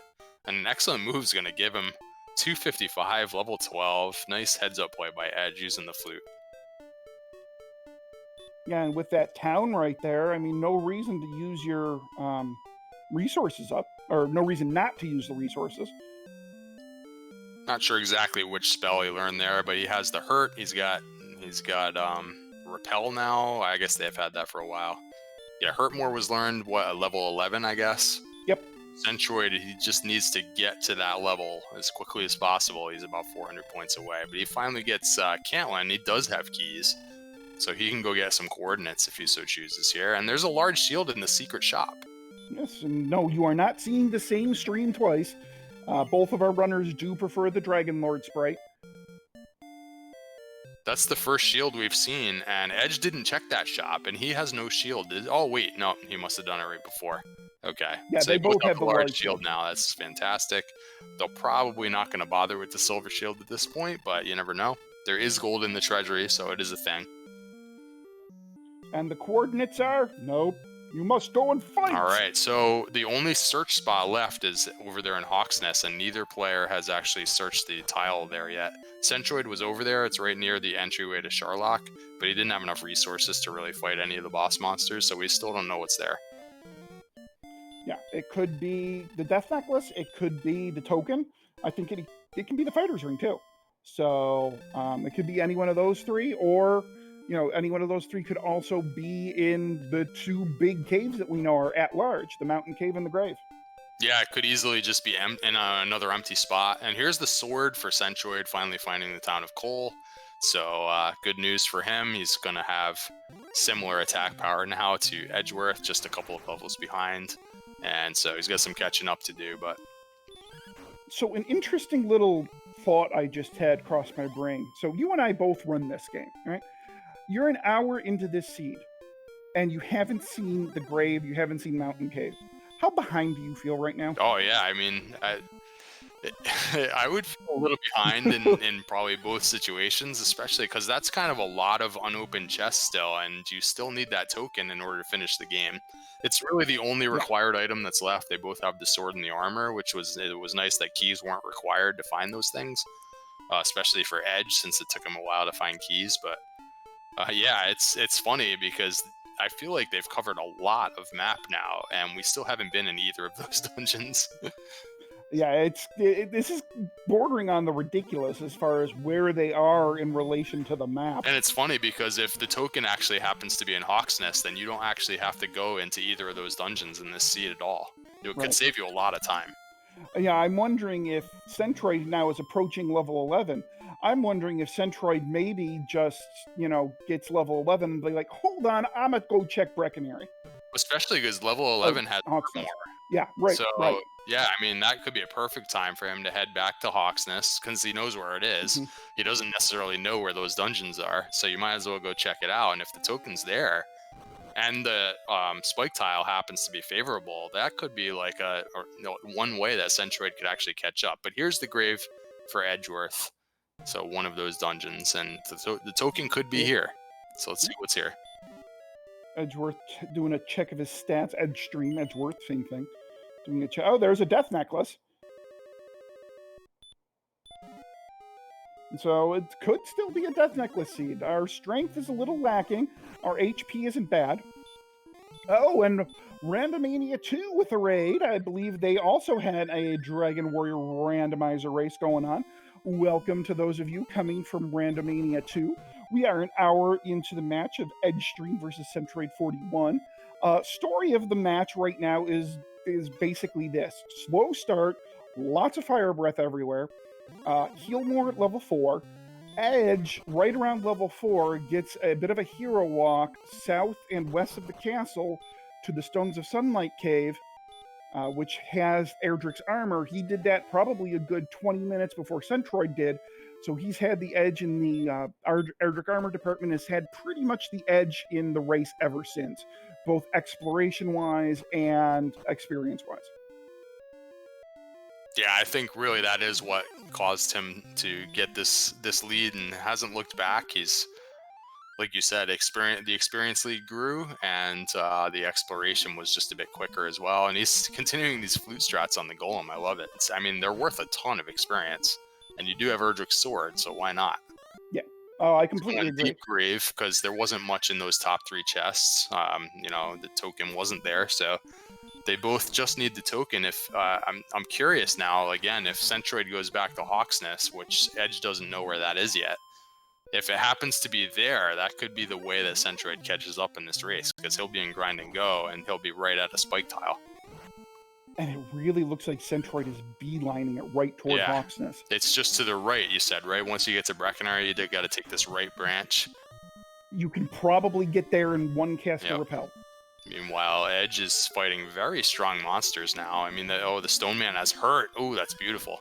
And the Stone Man was one of the grind choices, right? He went and checked the Swamp Cave spike, and there is a Stone Man there. So, I mean, Stone Man usually is not a great grind, but I mean, if they're just going to spam hurt at you, it's definitely worth a thought anyways, depending on what's on the other tile. Here's the chest. Oh!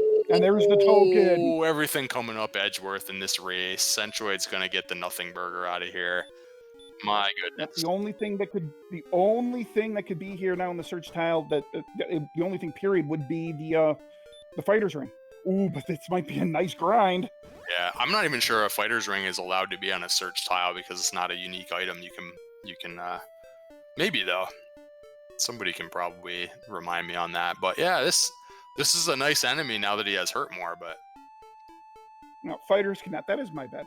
I think he's going to be disappointed that there's nothing in the search spot. He'll probably he has an opportunity probably to finish out this level though, because there's nothing else in this region to look for. I think he's at a dead end, right? It just ends at the entryway to Sharlock. Mm-hmm. So he probably could use up this MP by fighting a couple of more armored knights and just go a different direction. But yeah, no, okay, now that's what he's doing. I guess he thought about the same thing. There's nothing else to really look for in this area. So let's take a death, go back to the castle, and go a different direction. And he might even be able to get this level right now. Yep, and Edge does an immediate outside, an immediate return, picks up his rainbow drop, and it is in truly grind and go mode at this point.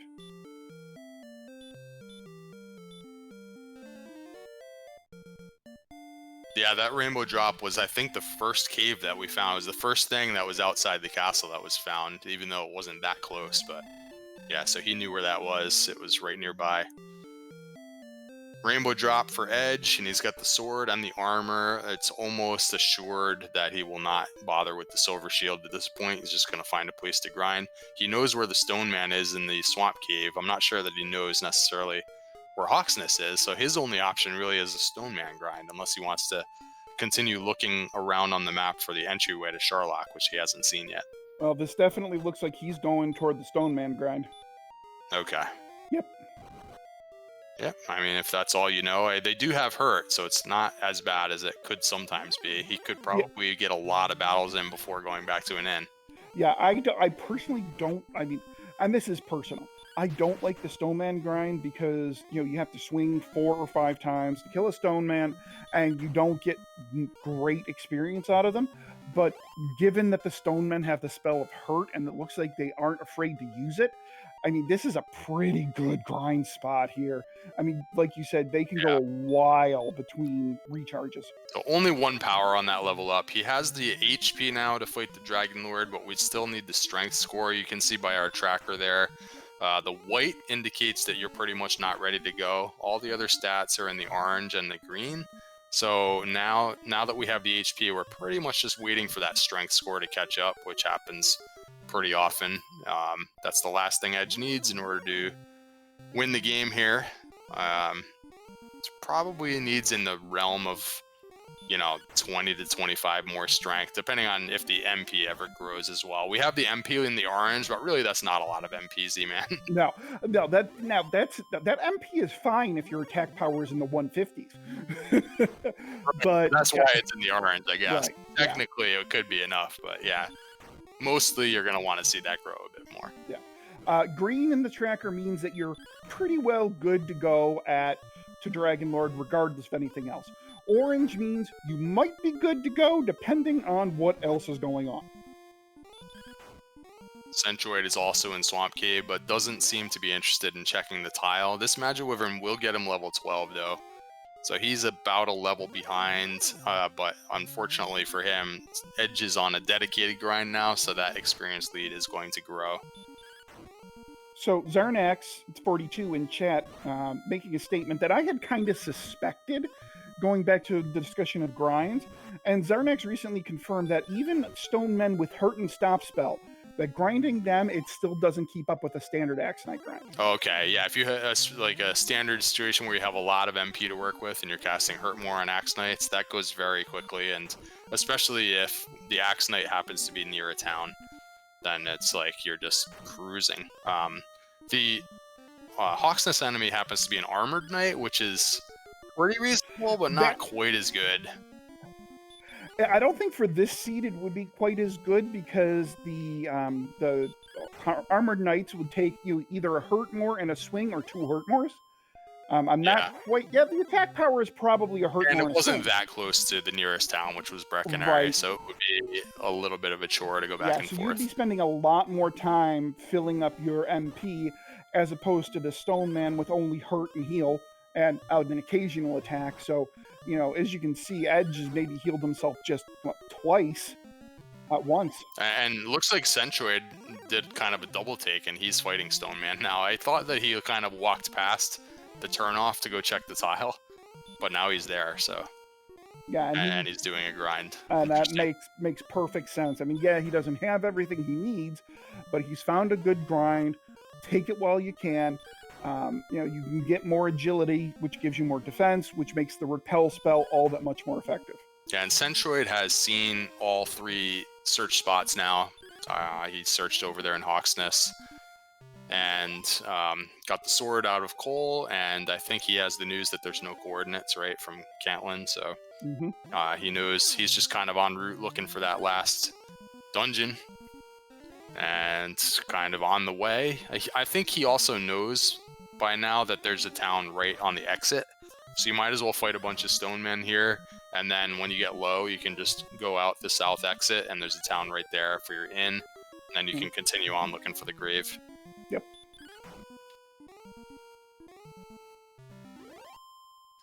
So probably 3 more stone men or so for Edge to see if level 14 is go time. I mean, given how far away he is in 2 of his stats, right? He's far in strength and MP. He would need enormous gains in both to go. So this might not be a terrible grind, but it's certainly, most likely not going to be 14. But look at how many battles he's able to do without going to an inn. Like, that's what's wonderful. And now Stoneman does have heal. That's a little annoying. I think it's a low percentage. I haven't seen it. Well, they're 2 in a row for heal. Yeah, but you can outdamage. He hasn't been back to an inn. He's still got 44 MP. It's like, if you could just fight these enemies like forever, that increases how efficient your grind is. You're just not like walking back to an inn. You're just fighting for 155 each time, every step, every other step. Yeah, this might not be the best grind ever, period, but for this seed, it is a very nice grind. Yeah, I think it's the best choice from what's available, and this is going to do it right here. When he takes this one down, we're going to see level 14, looking for a lot of power.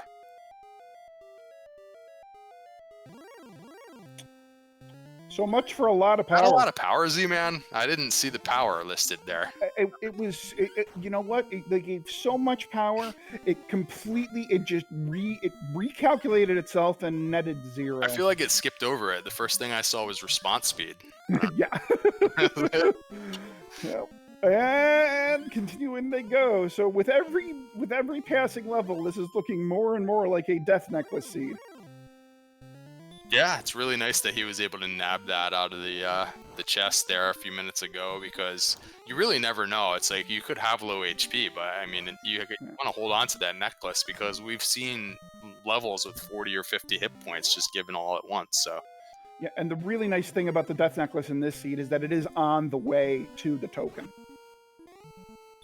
Because the Death Necklace was in the grave along with the token. Yeah, token in the lower levels, and so yeah, you're pretty much always going to be searching the first 3 chests first.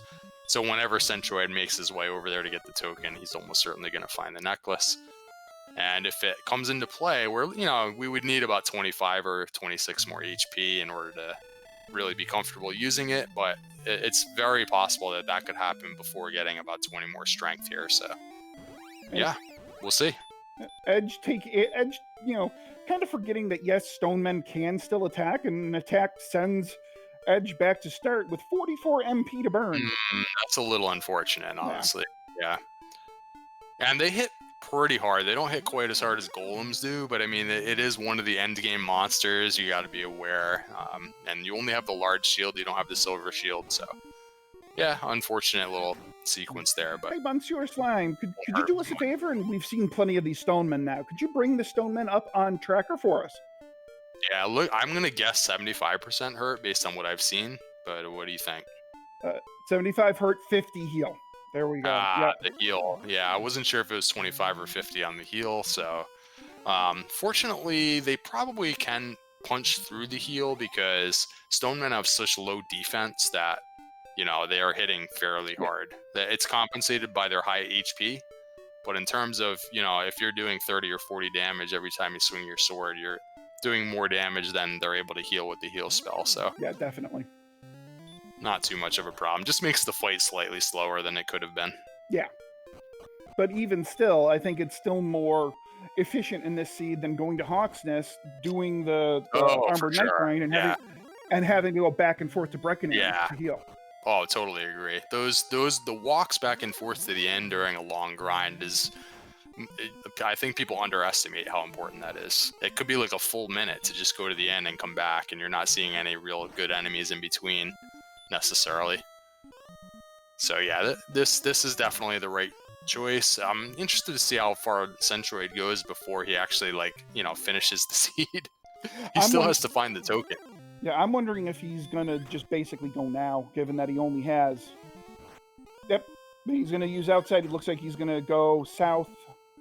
It's kind of unfortunate that it pops him out the wrong ends, because if he'd gone out the south entrance, there's a town right there. Well, there's a town right here too. I think Cole isn't very far south of here. Yep, but he's already been this way, so that's true. That's all right. Yeah, I mean, although we do know gotta refill your resources one way or the other. We do know he needs to go through Cole, though, in order to get to the grave, right? Because you got to go through Cole, you got to go west, then you got to go down and back to the east. Okay. I missed kind of how Edge got there at the time. It has to be pretty far away because it took them both a long time before they found it, so. Yeah, and Edge is halfway through 14, heading towards 15. So 7,500 is the number that we want to get to 15. So being 900 away, and they're 155 each, so somebody can do the math. It takes like 6 more Stonemen or so. This shouldn't be a problem based on the fact they're not even needing to really heal too often in between these fights. He'll probably get it on this cycle, and then, same thing. We need a lot of HP or a lot of power.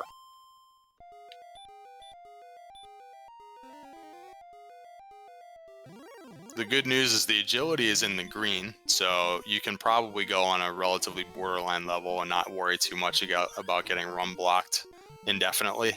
And the red dragons didn't seem particularly nasty. I think they didn't have any abilities. They're kind of neutral. The armored knight that Centroid saw on the spike tile I don't think was too bad either. So So, I mean, anytime you get kind of a borderline stat situation, you might want to go for it here. Plenty of agility. And we have that option in the current version of Randomizer of loading up on Fairy Waters as well. They do 9 to 16 damage on any monster, including the second form of the Dragon Lord. Yeah, but at current agility and defense, though, you're not really... Are you repelling anything from Charlock? Yeah, nothing except wizards right Wizard, now. yeah, okay. Yeah, so because they don't have the silver shield, if they had the silver shield, it would be quite a bit better Yeah. in terms of repelling and defense breaking. But Yeah. that, if they get more agility, that will help as well. Yeah, interested to see. This is the one that'll give him 15, so let's see what he gets.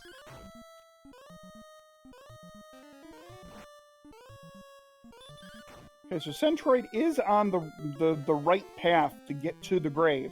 So he just kind of needs to follow this path, and he will eventually hit it.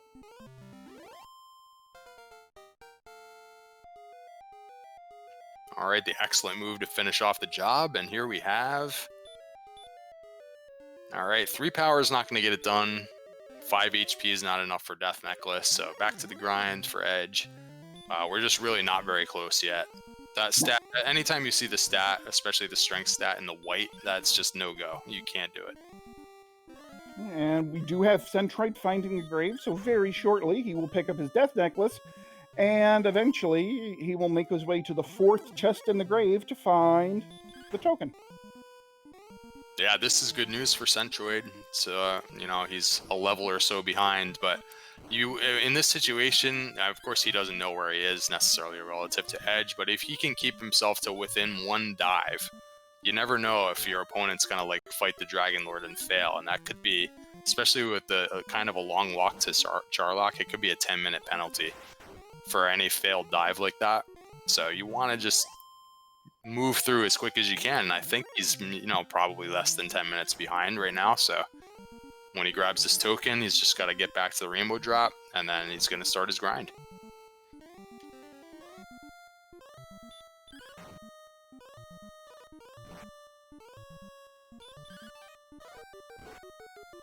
And there's the token pickup, so he's probably immediately going to outside. He's going to return, and he's going to pick up his... He's going to return. Yeah, I mean, if he remembers where Rainbow Drop Cave is, you go back to the castle, and it's right south. It's in that direction, yeah. I'm a little worried that he maybe doesn't remember that he's already seen it, because there's nothing else that he should be looking for now in the overworld.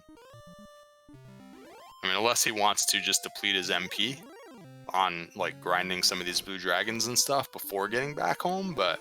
Maybe. I'm a little worried that he's, like, doesn't remember that he saw the Rainbow Drop Cave at some point. It was, like, the first thing very early on in the game.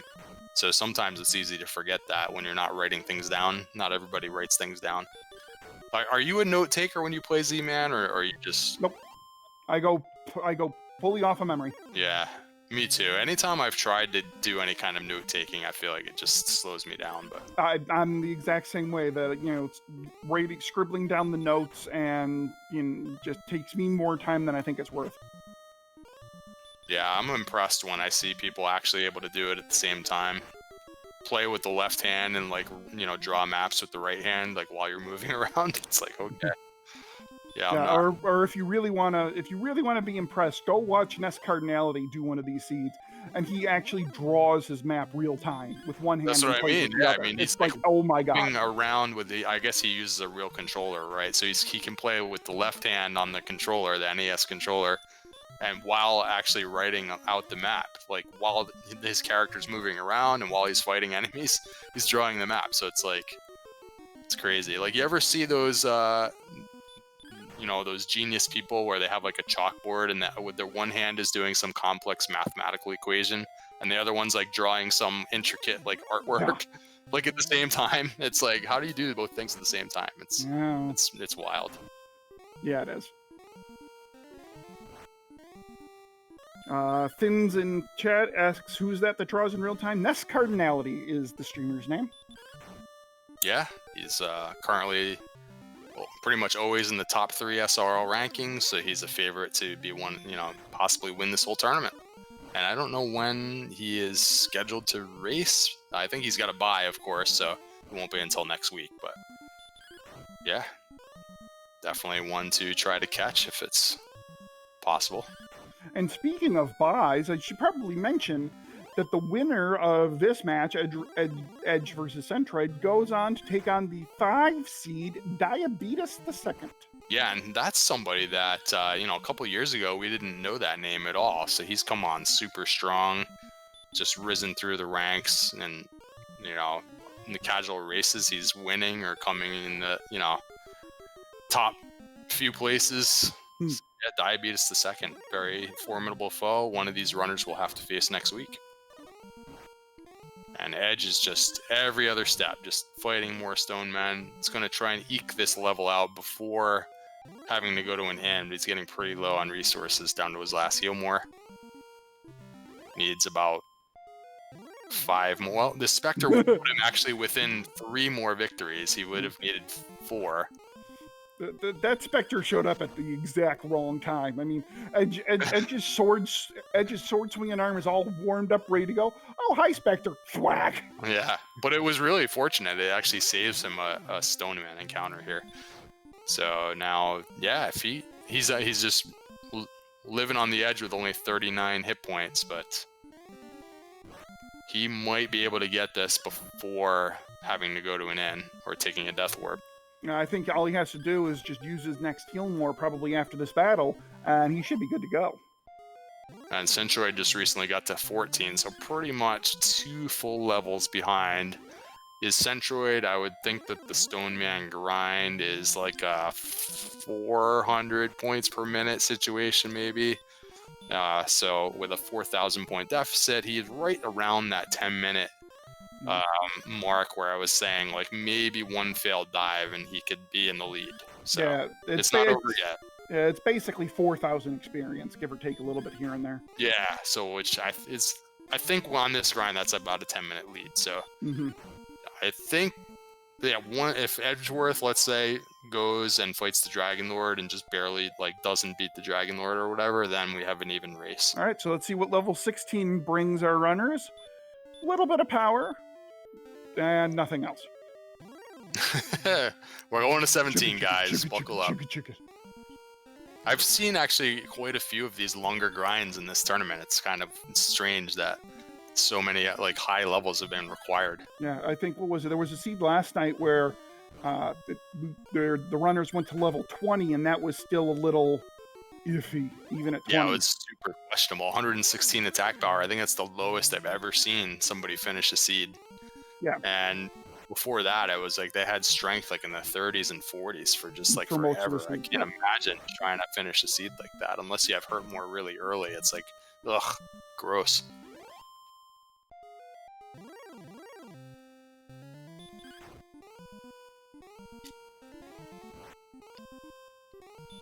Yeah, I'm not sure exactly what we need to be talking about now. This is one of those moments in the race where we're looking at a bunch of Stone Man corpses here. So I think the next best thing.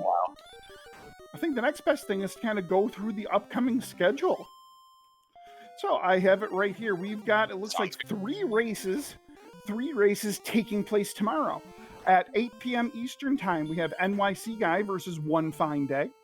And at 9 p.m. Eastern, we actually have 2 races. Race 1 will be Guelph 35 versus Minva. And then also at 9 p.m. Eastern Time, we have Lord of the Synth versus Jackamus Wedge. We don't have any restream channels figured out for that, but I'm sure they will be somewhere, either here on RPG Limit Break or on the Randomania channel, or on the Randomania family of networks. Yep. And every once in a while, new this tournament, Speed Gaming is also hosting some of these races as well. So able to spread out some of the load just in case the other channels are filled. So that's good news. Especially these first couple of rounds, there's so many races, right? It's a double elimination format. So after a few weeks go by, there'll be less races as people kind of get eliminated from the tournament. But yeah, for the next 2 or 3 weeks or so, it's going to be every night. I feel like there's going to be a race to watch at least one. And like you said, tomorrow evening there's going to be 3. So you can open multiple tabs and try and follow them all at the same time, because they're actually the start times are all kind of similar tomorrow. So that's going to be fun.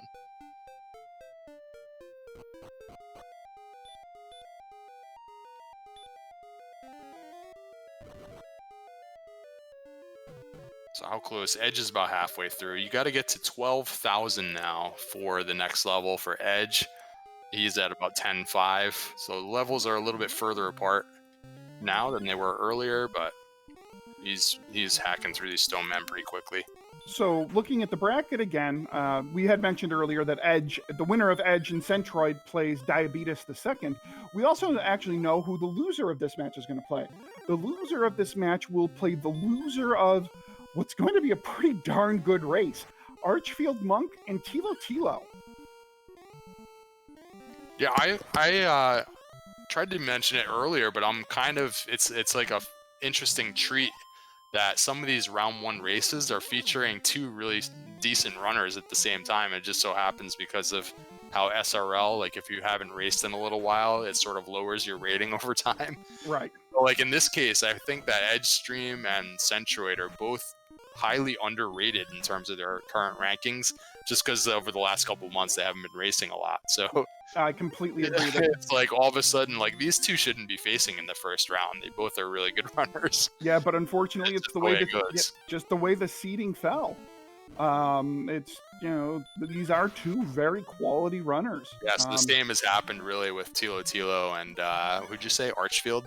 Archfield Monk. Yeah, I mean, both also highly experienced runners and really shouldn't be facing in the first round. But there you go. Well, that's actually the second round. Oh, they're going to be that's the second round. That's a second round match. But then the loser of that faces the loser of this. Okay. A question in chat: is there no reason to grab Princess at this point? Nope. The coordinates don't lead to anything, and we know exactly when our levels are going to be. This isn't a chaos race, so there's no reason to grab the Princess unless you want some swag. Yep. Yeah, there really can be nothing on the overworld spot. We already got the coordinates from the old man said that there was nothing on the overworld. The fighter's ring right now, nobody's found it, but we haven't actually opened all the chests, right? So it's not necessarily in Charlock. It'll be interesting if they get to one of those levels, Z-Man, where like the fighter's ring could make the difference. Like, what do? Do you hope it's in Charlock, or like, we haven't even seen Mountain Cave? That's what I mean. Like, Yeah, it's not necessarily in Charlock, but it's the one thing that they haven't found yet.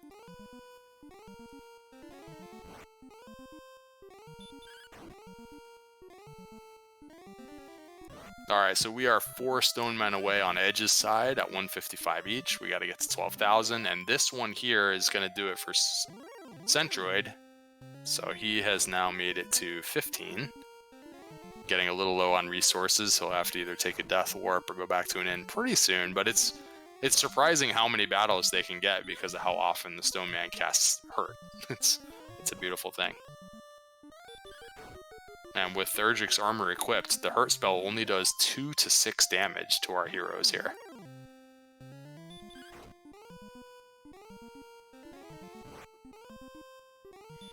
And Edge is slowly closing in on level 17.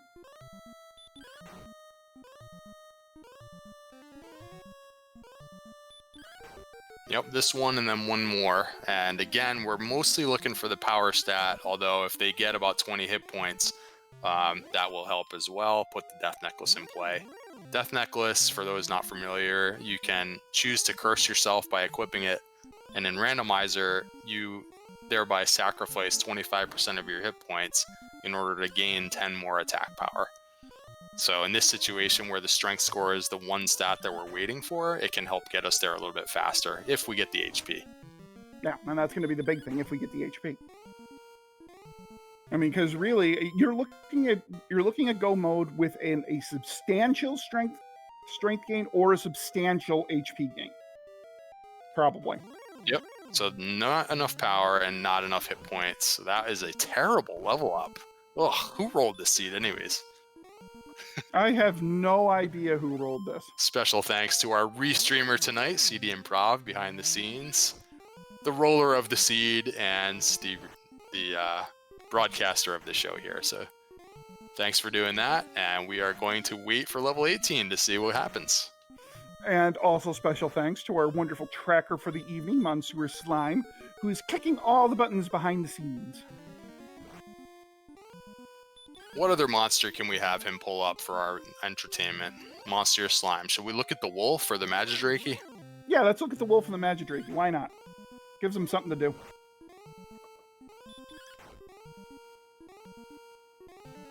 There's the wolf. Oh, it was 75% fire. I thought it was only 50. Yeah, they were not friendly in this seed.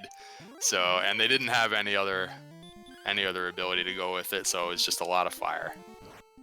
And those Magidrake, that was some sort of wombo combo, right? But the sleep was a little bit rare. The sleep was low, I think. I think it was 25 sleep, and then there it is, 25 sleep and 20.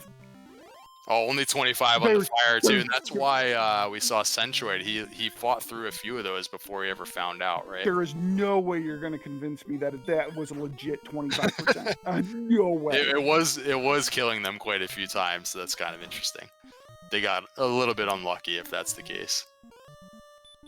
So, and you see some of the other stats there. The 1 out of 64 is the dodge. Pretty much every monster in the game has at least some chance to dodge your attack, except for the Golem, because in the original game, the Golem is like a special enemy anyways.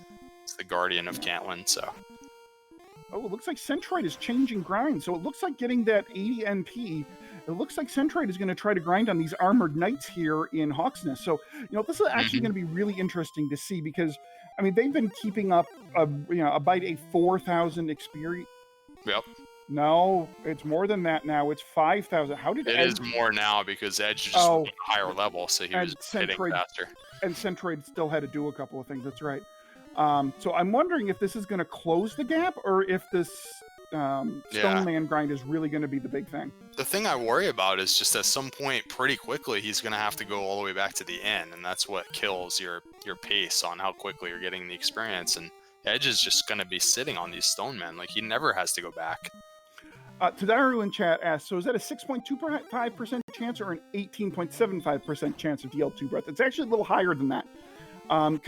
So the normal moves for the Magidrake would be, 2 out of 4 attack, 1 out of 4 sleep, 1 out of 4 DL2 breath. But once the sleep sticks, then the DL2 breath chance, then the sleep is replaced with another command. So it could be replaced with attack, or it could be replaced with DL2 breath.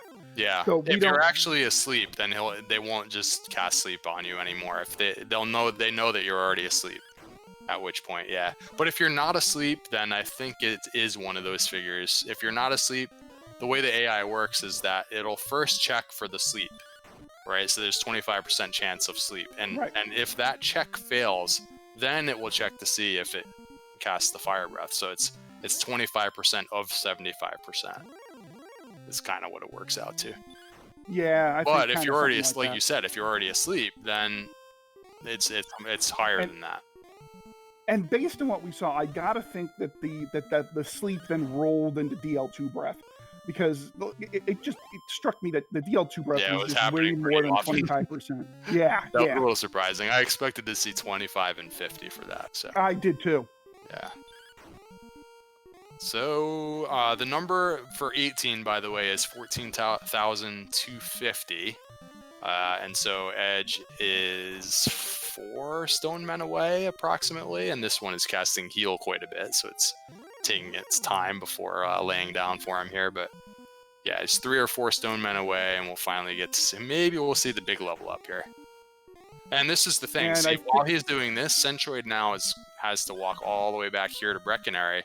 All of this is just kind of lost time when it comes to the side-by-side comparison. The grind itself seemed rather consistent with each other, right? Now, Centroid didn't lose or gain any ground doing that grind. But the time lost by going back to Breckenary and going back in, I mean, Edge is probably going to kill 2 or 3 stonemen by the time that happens. Yeah, it looked like he was gaining, because now he's back. It's a 5,000 point lead again, and he just walked all that way. So it was like he was gaining a little bit on the grind, but now you have to walk all the way back and forth, and now the lead is more than 5,000, right? By the time he gets all the way back to that spot. Yeah. So it's a tough choice. You would think that the Armored Knight grind is good, but it's just so far away from everything. Look how far, and now he's going back to the Stone Man, actually. I think he realized it's just too much walking. Get your grind on!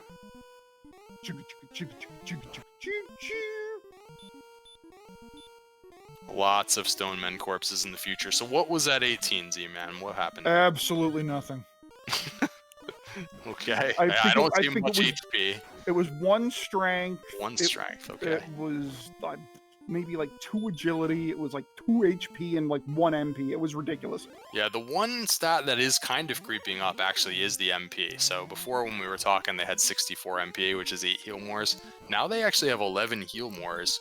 It's almost time to start figuring out if you carried a pile of fairy water with you, if this would be doable. But it isn't quite doable yet, but it's closer than it might appear because of the new mechanic. Right, because the fairy water now, you can use the fairy water as an item and do 8 to 16 damage to any enemy, the Dragon Lord included. So you can actually, I think, what is it? I actually did this the other night in my race. I think you can fit 5 fairy waters in your inventory on top of whatever else they have, right? Because they have... I mean, in theory, I think you can carry 8 of them, but usually you have some other junk like the flute that you can't drop and the... Well, you know, you can't stuff drop like the rainbow drop, right? Or does that get taken away when it's used now? Oh, I missed that. Actually, I'm not sure if it does. Yeah, so No, that's I'm not a good sure point. either. But you know, these guys have the fairy flute and they have the death necklace, which I don't think they're gonna. Well, I don't think they can drop the flute, and the death necklace they're not going to want to drop. I don't think. Yeah, in this situation, I guess it is probably 5 at the most. Right. But that's 12.5 damage on average each one. If you're carrying 5 of them, that's 62.5 damage. So then you have to just make up the rest with your inferior attack power. It definitely is helpful. It Right. saves a couple of heals, a couple of turns where you have to heal. Well, think about it this way. So you do 60, right? So that means you have to do 100-ish, give or take, right? So right now on attack power 6 to 12, right? That's a 9 average. So to do 100 damage on 9 per attack, that's 11 to 12. So you would need, let's say, 11 attacks and 5 fairy water turns, right? So you need 17 turns. They don't have the MP for that. Right. It's close though. I mean, we're getting to the point where like the next level, you don't need a whole lot on the next level. So, yeah. Well, yeah. What they Just need because is, of that, I mean, if the fairy water thing didn't exist, they'd still be pretty far away. But yeah. we're close now. I think we're actually getting to the point where you could start considering fighting your way down. Unfortunately, they don't have the silver shield, so they're not really breaking enough stuff to be like not taking damage in Sharlock. Right. So that's why he's just staying here on the tile. But if it wasn't for that, to me, it's close enough to be confident that the next level could do it. Is it? I mean, okay, so you'd be getting some doubles at 111 HP, but if you needed 17 turns and you have 11 MP, assuming you get down there, I don't think you make up the rest in doubles. I think No, but I mean, you'd want to get the next level on the way down. So whatever 19 gives you, you'd want, if you're hoping for 5 or 6 more strength or whatever. It's close. If you have a bunch of fairy waters, it's getting close. So, chat actually kind of brings up a halfway decent point here. Our runners are getting close to silver shield money the old-fashioned way. that actually could be helpful for what I describe. I mean, I don't see them getting there unless we really need a lot of levels for some reason. But if they did, then that would make it even a better plan to just go into Sharlock and just start picking off Star Wyvern and werewolves, because they wouldn't be doing any damage to you anymore if you had the silver shield. Right now, they still can damage you, so it's not a great idea. But I mean, you still need about 20 stone men now, right? Because stone men give about 150 gold, give or take. So you still need about you still need about 20 stone men, and so that would only really be viable if you needed to go up to, I think, level 19 or 20. Yeah, if they had to go to 20, then it actually could happen, because level 20 is at 19,500 experience. So we're pretty far away from that number. So you actually probably could get the gold by then. Yep. Yeah, I could actually see that really being an option, because Cantlin isn't very far from the swamp cave here. Yeah, and that would help also for repelling enemies in Sharlock with the new flag that we're using here. Is repel works in dungeons now. So you could repel, if you had 10 more defense power right now, you'd all of a sudden be repelling Axe Knights you would see like half as many enemies in Charlock. So that if you're in a close race, that speeds up your descent down through Charlock, and you're also getting into fewer battles. You're heal walking more in between battles, so it just everything becomes easier. Yeah, if you get one more damage, I think if you get one more agility, right? So defense power of 96, I think that takes care of your wizards, your werewolves, your green dragons, and your axe knights, I think. Yeah, one more agility on the next level would do it for that tier of monsters. And I think he's going to get there. Again, he's on low resources, but he seems to be able to get these levels before having to go back to the inn. And I think the same is true here. He's got 2 heal mores to work with, only about 3 more stone men required. We got to get to 16.5 for 19. And if for some reason that's not enough, then the levels get even further apart, and we got to go all the way to 19.5. Well, yep, and then from there they stay steady every 3K. Every 3K, yeah. Yep. Hopefully we're not talking about every 3K like for much longer, you know. Well, I mean, I had one seed, I think, recently where we had to go up to 25.5. That was just abysmal. Ugh. Yeah, I don't think. I mean, I gotta think that level at worst we're going to 20 here, because we're getting closer. Yep. And Centroid actually has been using the sleep strat here on the Stone Man, at least in this battle he is. I don't know if he's been doing that consistently, and I'm not sure. The fact that the Stone Man is casting Hurt so often, I don't know if you'd be wanting to use the 2 MP to cast that sleep spell, although in this case, it stayed asleep for so long that it made that battle go very quickly. So I don't know. Interesting divergence in the strategies here. He's consistently using sleep strats against the Stone Man, and Edge is just punching through. And here we go. Let's see what level 19 is. Level 19 going to do it. We're looking for something big in strength or HP to do this. That was not a big strength or HP. We did get some agility though, by the way. So we are now repelling and breaking green dragons with the large shield. Yeah, I don't think you can't go here. You can't go here. Well, we only got 1 more power, so there wasn't much of a difference. Yeah, I don't think you can go here either, although, again, with Fairy Water, it's closer than it would appear. I just think it's not quite there. It's so close now, though. Well, right, because now, okay, so 104 MP, so now you've got 13 heal mores, right? Yeah, that's more heal mores as well. This is actually pretty close, C-Man. Right, so if you needed 17, right, because we're estimating 17 attacks and 13 heal mores, this is close. I gotta think that the next level's gonna be it. It's harder for me to do this math now with the new Fairy Water strategy, and again, Breckenary is en route. That's one of the 2 places where you can buy a bunch of Fairy Waters. There's an item shop where you can sell all your other junk.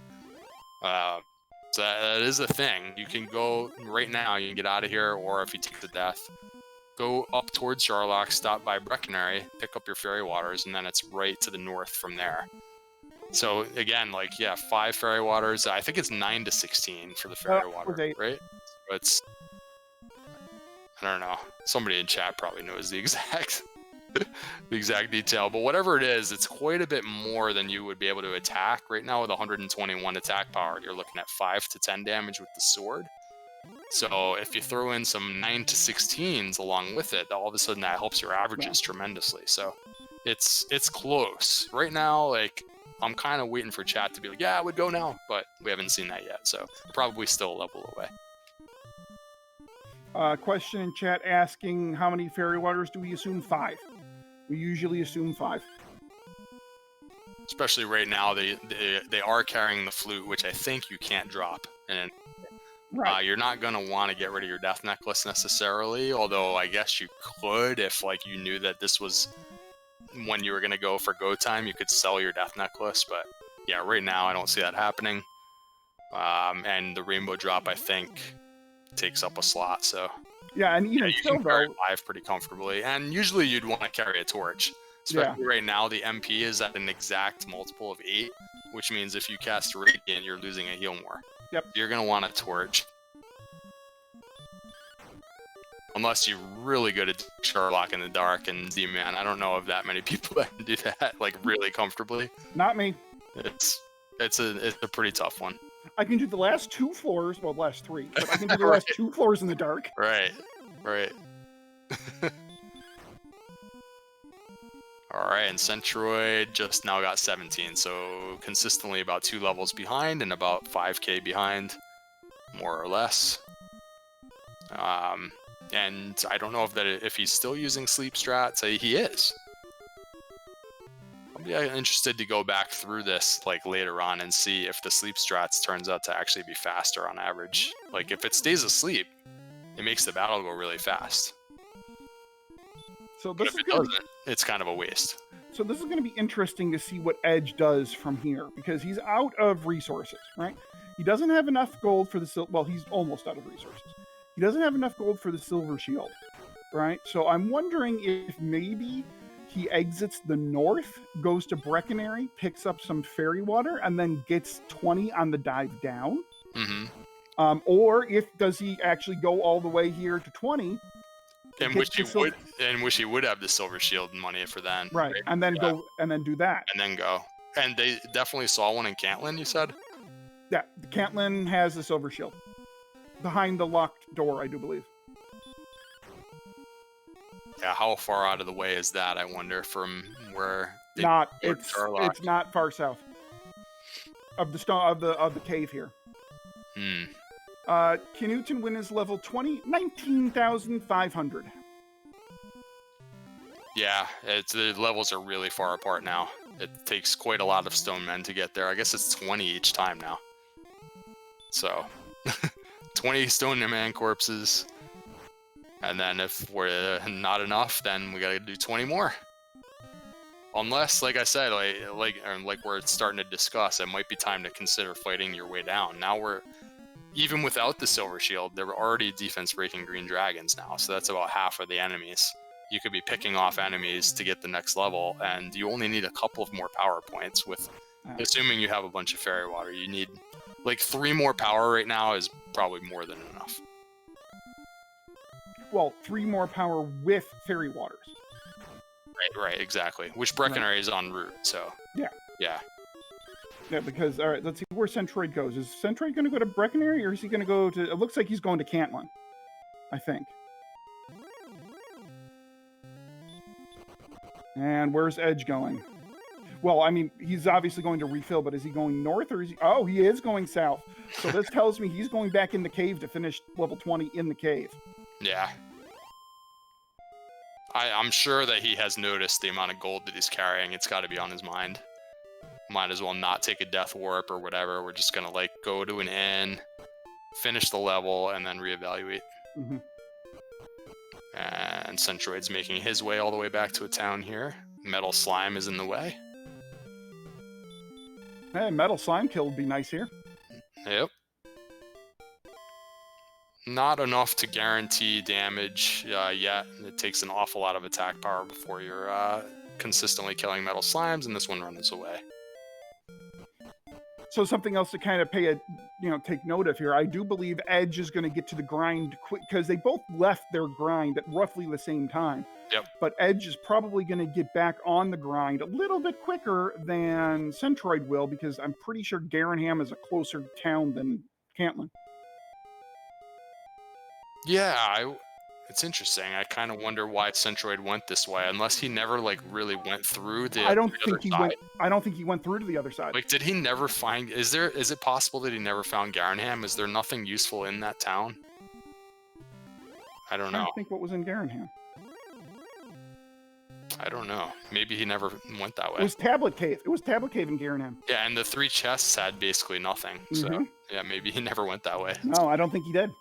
Yeah. So unfortunately, it's just a further walk to the end for him in that case, because he's not going that way out of the cave. So they got on the grind at basically the same time. So no real difference in time there. Yeah, because coming back and forth through the south entrance is slightly more steps too. So yeah. Okay, well we're 600 away for Edge, which is 4 stone men. So. Yep, and we are at silver shield money for Edge if he chooses to purchase it. Yeah, well, especially by the time he finishes this level, yeah, he'll have more than enough. And it's just a matter, if level 20 gives, 20 power, he's just not going to bother. He's just going straight to the rock. But if it's some kind of borderline situation, then it might be useful to go grab the shield.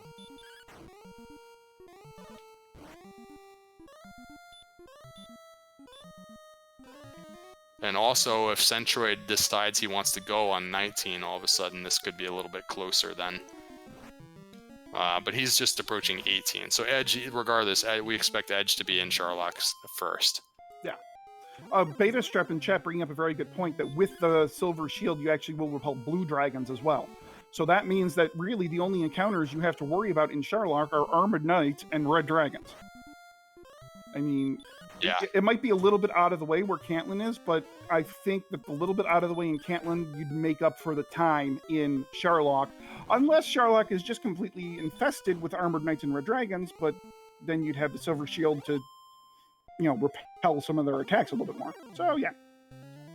I mean, my suspicion is this is going to be overkill on this level, but you never know. That's my prediction.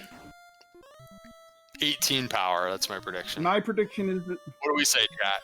My prediction is he's going to get moderate stats in everything.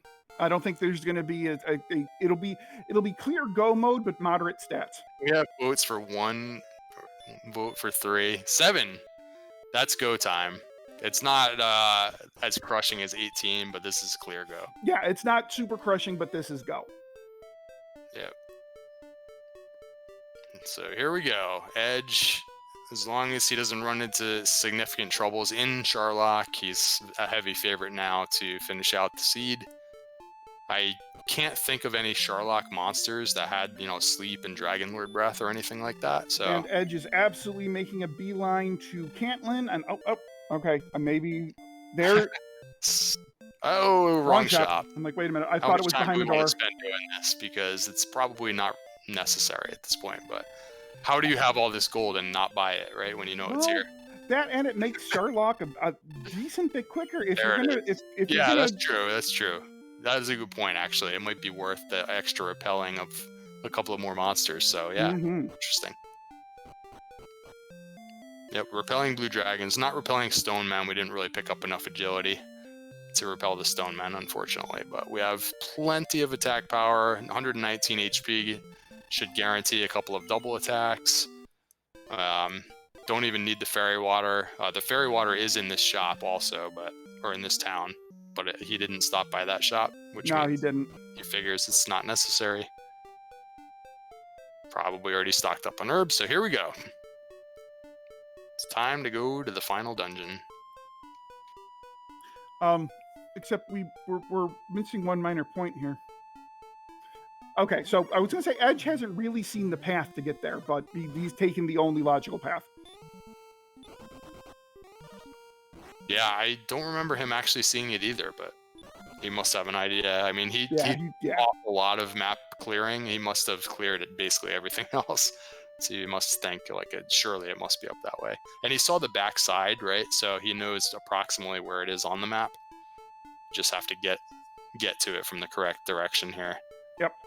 So he's kind of knows it's northeast. He tried to go northeast from the swamp here, and we're just looping back around. Failing to run from the blue dragon with 97 agility, always fun. And this is where our saying agility is just a number comes into play, because it really doesn't seem like agility really means anything when you're running away from Charlock enemies. Yeah, I don't know the exact number there, but he's probably 80% to run from the blue dragon, and he just failed 2 of them or whatever. Or if there was an ambush, that's like even worse odds. So anyways, he didn't cast another repel spell here because he's seeing Star Wyvern and wizards. There is 3 MP to spare, so he could be using repel, but sometimes you want to have that in case there's something on the mini boss tile or whatever. But yeah, I don't know. I feel like he might want to cast repel one time. There are some red dragons in here, but 3 steps in a row he gets an encounter. That's ridiculous. Nice encounter rate. And does he have any torches? So saving on the radiant spell, so that's not what he was saving the MP for.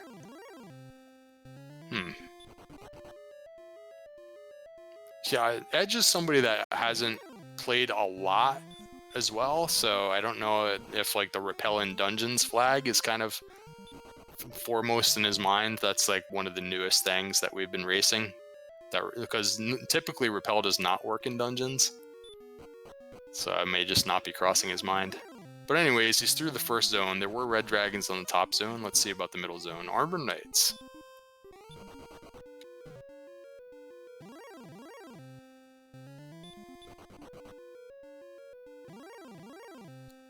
So without Fairy Water, by the way, this just straight up Dragon Lord math is actually relatively close. On 128 for attack power, you do pretty much want the 104 for MP. Now, there is some chance for double attack, though, because we have some HP to work with. So it's not super close, but you don't want to be like run blocked and have to burn 2 or 3 heal mores here. You're definitely hoping to get down there. Because you need, what, 15 or so attacks. You have 13 heal mores, and the last is guaranteed to be a double. So all you need is one more double for the math to be in your favor. Now, math is in your favor.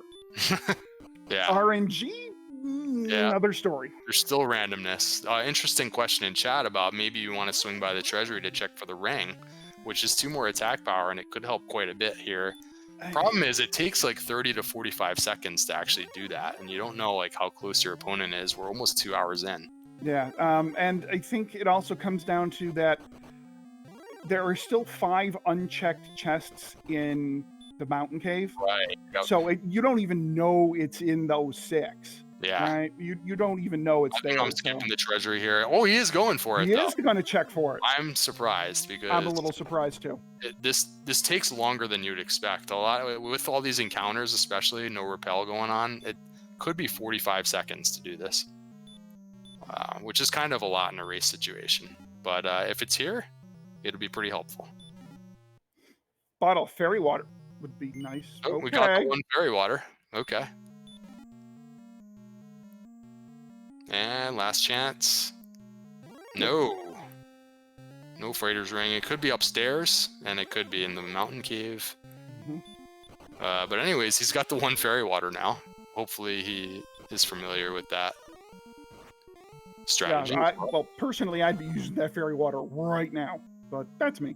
Oh, just like for repel purposes, yeah. Yep. Well, there are armored knights down in the bottom floor. I haven't seen any red dragons down here yet. He's got a lot of agility, so it hasn't taken him more than a couple of tries to run away. Yeah. Which is fortunate because he still has all of his MP now. Hasn't had to heal at all.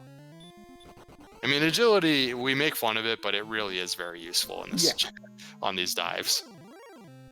I mean, this has been a pretty straightforward dive for Edge. So I guess what's the worst case scenario here on this trap tile? I mean, is it I think it might be a red dragon. Yeah, he's got the flute if it happens to be a golem. Right. The stone man casts hurt. Like, so yeah, there's nothing too formidable here. Yeah, the blue dragons cast hurt more, which is better than their attack. So. Right. Yeah, I mean, an armored knight would be a little annoying too. Either way, red dragon, they hit hard. Yep, it's a red dragon. Yep. Well, he did of course, wisely cast. He used a herb before the battle, so he should be able to get through this. And gets a Kaishin no Ichigeki to help him through his fight. That's one way to do it. So he's gonna herb up to max here. Wait, no death necklace usage, obviously. We're just going for it. See if we get ambushed or no. Which Dragon Lord do we kill? There's 2 on screen. Ah. And we're getting hit with hurt more from the DL1. He can use some herbs here if he wants to try and preserve some HP going into the second form. He is doing so. He also has 1 cast of regular heal at his disposal. But the herbs do a little more than regular heal does, so I can understand. Yep. Perfect. There we go. Perfect. All right, let's do it. Meanwhile, we have Centroid at level 19 now. And no back attack, so he is a heavy favorite from here on out. He gets the max 48 to the face, but he's still in really good shape. At 128 attack power, your damage range is 7 to 14, and I've seen some double-digit attacks already, so he's in good shape.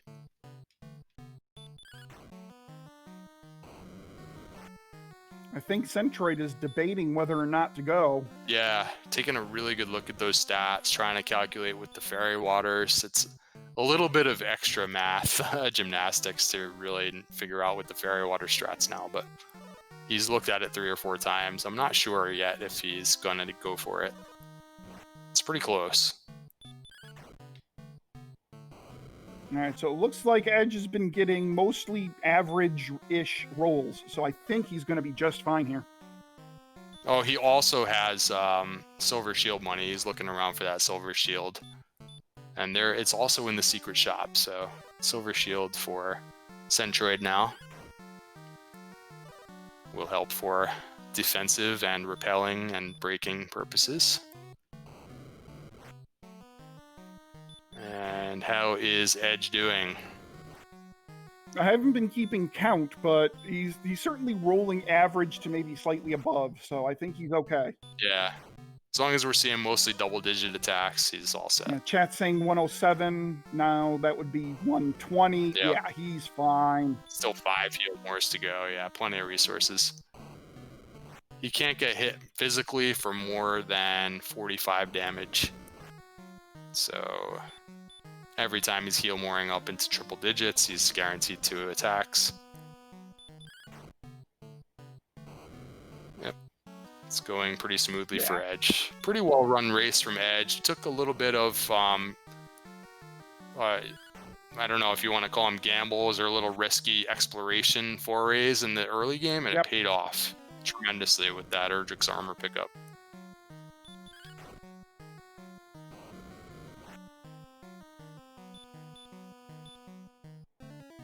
And we're actually going to be down to our last heal more here.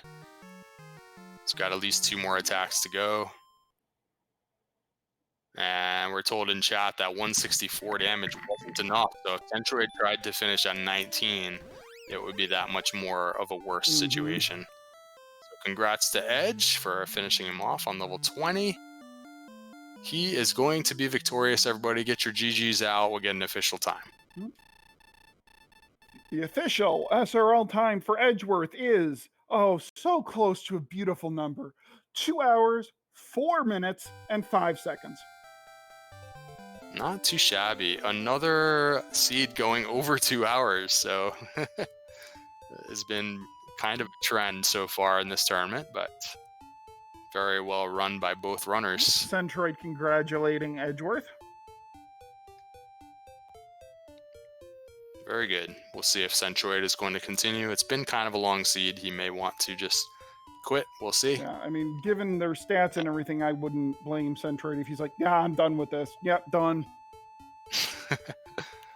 We'll see if either one of them wants to pop in here for a moment. Yep, Edge will be, but he needs to take care of something first.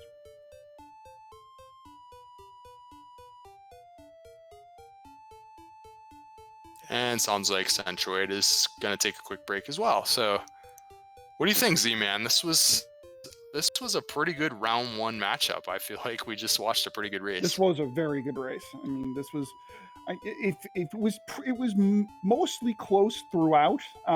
Edge's initial pickup of the Erdrick armor so early definitely gave him an advantage, but if you notice, Centroid didn't really explore as much of the map as Edge did. I mean, Centroid never saw the second continent, and Centroid got the keys at least 10 minutes before Edge did. So, you know, Centroid played this pretty well. If the keys had led to the sword, I think it would have turned the tables. It just so happened that the sword was laying there in coal. So on top of getting that early armor, Edge was also the first to get the sword, and keys weren't required for that. And that just made it too difficult to find any way to really catch up. Yeah, because without those, I mean, they're probably both exactly where Centroid is right now. They're like, oh my god, when is this going to end? Oh, Centroid took a break, but it looks like he's actually going to continue to see if level 20 was the level, or maybe he'll actually try and go for it on 19 or whatever. So we'll keep an eye on that while we see if Edge wants to pop in.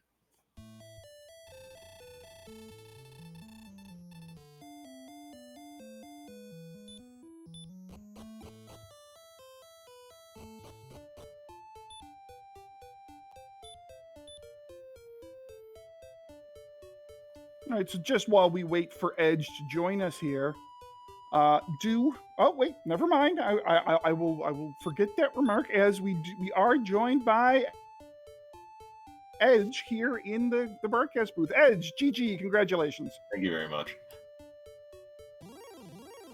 So, how about that silver shield grind? Well, I'm certainly glad I didn't pick it up earlier, and that may be the first time I've ever said that. Oh, that was just a brutal grind. Oh, that, your stats weren't that bad until they just stopped showing up. I was like, all right, I think we're trending in the right direction here. I think I can get this in a couple of levels, and then one, none. Where's Empty Eye? Yeah, there were many calls for Empty Eye in the chat as the grinds were going on. It's like, oh my goodness.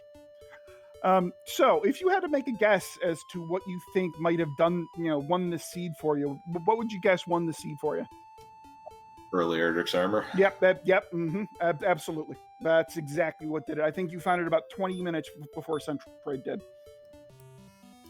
Yeah, there were a lot of those early tier monsters that when they were doing 10 instead of 20 plus were much easier to kill, and I just figured, if he didn't get a good run down there, that was going to be a big advantage. Yep, and that's exactly what happened. He didn't get the big run down there. And then as a result of that, you were able to open up the map a little earlier and certainly had Erdrick's sword a good 20 minutes before Centroid did as well. So, I mean, you had a hand axe, so it's not like you were completely, crippled fighting monsters, but Erdrick's sword, Erdrick's armor, half hour into the seed makes it really nice. Yeah, and because of how late Hurtmore showed up, it was pretty essential too. So I think it was one of those where it was like the early exponential growth kind of took off there. Any thought to using fairy water strats at level 19, or using it in Charlotte Castle at all? Yeah, when I picked that one up looking for the fighter's ring, I was like, all right, last attack, I'm going to chuck this in his face. And unfortunately, I didn't need to. So, I guess, what'd you kind of think overall about this? I'm still of two minds about Erdrick's armor being able to be in a chest now, because when you find it loose, it's pretty nice. When it's in Charlock, it's awful. So yeah, totally agree with that. We've seen a few of those, and that's just gross. Yeah, that it's brutal, and it really it tests your ability to dive Charlock real bad. So I don't know how I feel about it, but it certainly makes it's certainly a difficulty bump when that happens. But it feels like it might be a little easier in every other circumstance. Yeah, I certainly think so. I mean, imagine having to take on, I don't know, one of the blue dragons in this seed without Erdrick's armor, right? Because the blue dragons had Hurtmore. That would have been fun. Yeah, and just like what happened in this seed, just that early exploration, it seems like won out over the early grind. Whereas, before, if you were running around early, really the only thing that could really help you was the sword. But now you can go and find the armor like you did here, and that helped tremendously in the early going. I was kind of hoping to find a gold chest and lug some of that back to get that hand axe faster, but I'll take the armor. Yeah, that's a heck of a because Centroid, from what I recall, he actually was a level or so ahead in the early grind. I think you got a little unlucky in the very beginning with I don't know what you ran into, like a Magidrake, and you got roasted right away, and it was like getting off level 2 and 3. It was a little bit tougher for you, just with the encounter luck. It seemed like every enemy in those zones had at least a weak breath, and you were seeing it a lot more than he was in the beginning. Yeah, so, I think it was like 10. Once you got that armor, like you said, it turned the tables in terms of taking a lot less damage from that fire, and things were beatable that previously you'd have to run away from. So. Yeah, especially when you have that early hand axe, you're looking at monsters like the Warlock and the Wolf, all right, this is this is how I'm gonna get to like 6 and 7, and you just couldn't do that when they had the fire breath, but the armor made that all possible. Yeah, a little bit of low HP in the beginning as well, so it just seemed a little bit more frustrating. And yeah, with the armor and the hand axe, all of a sudden you were fighting, Magic Wyvern and the Wraith. I think you were defense breaking, so all of a sudden the Wraith's doing 1 damage, and so yeah, all of a sudden, you were just able to carve up that experience, and he was still like looking for skeletons and fighting magicians and stuff. So yeah, I would have been surprised that it would have made that much of a difference, but it really did. Yeah, and Centroid's making the same trip to the treasury looking for the fighter's ring. He seems to be going on 19, but he's also taking flights, so maybe trying to get 20 on the way down in this situation. Yeah, if he can save the MP, that's definitely a good way to go. There were a lot of nice enemies, minus the red dragons running. Yeah, the silver shield makes that a more viable thing. You didn't actually get the silver shield until you pretty much already had level 20, so he got all that money, I guess, a level earlier, so it's making this dive and grind a little easier with that shield. And one of the real quirks of this particular race, neither one of you found the mountain cave. Yeah.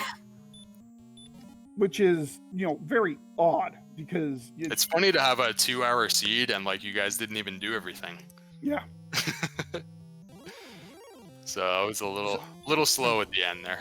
So Edge, you advance to the next round where your opponent is going to be Diabetes the Second. Any thoughts as to that one? Oh God, I'm toast. Oh, come on! You played this seed really well. I know I did, but he's way more experienced than I am. So, I mean, it should be a good match, but I don't like my odds.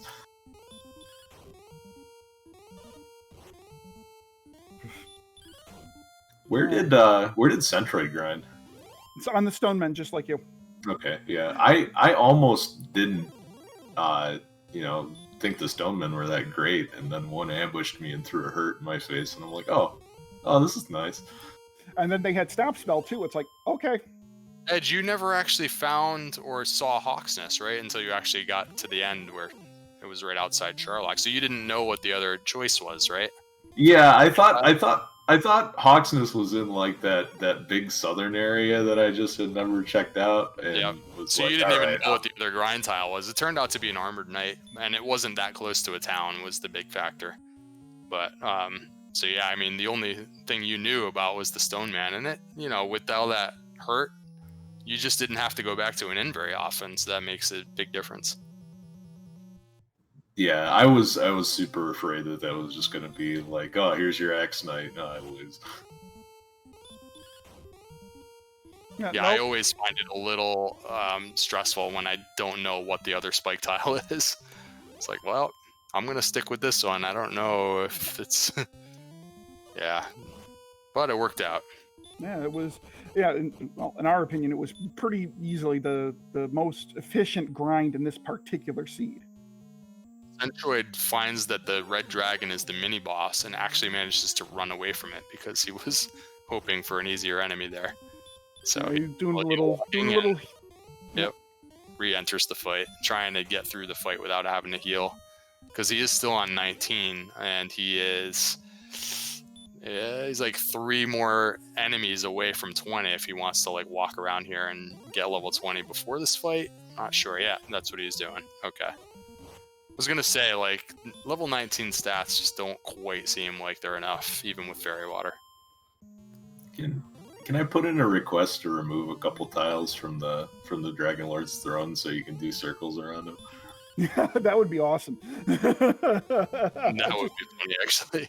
Just run laps around the Dragon Lord, teasing him. The victory lap, come on. That would be awesome. And this green dragon will do it for Centroid, and he has managed to keep 104 MP. So with the 7 power that he's about to get, he should have a similar fight to what Edge had a few minutes ago. Although I'd vote to get rid of some of those NPCs in Garenham that inevitably block your way. Just give him cement shoes. Just throw him in the lake. Isn't there like a fountain back there or something we can throw him in? There's a grave back there, allegedly. Well, in some seeds.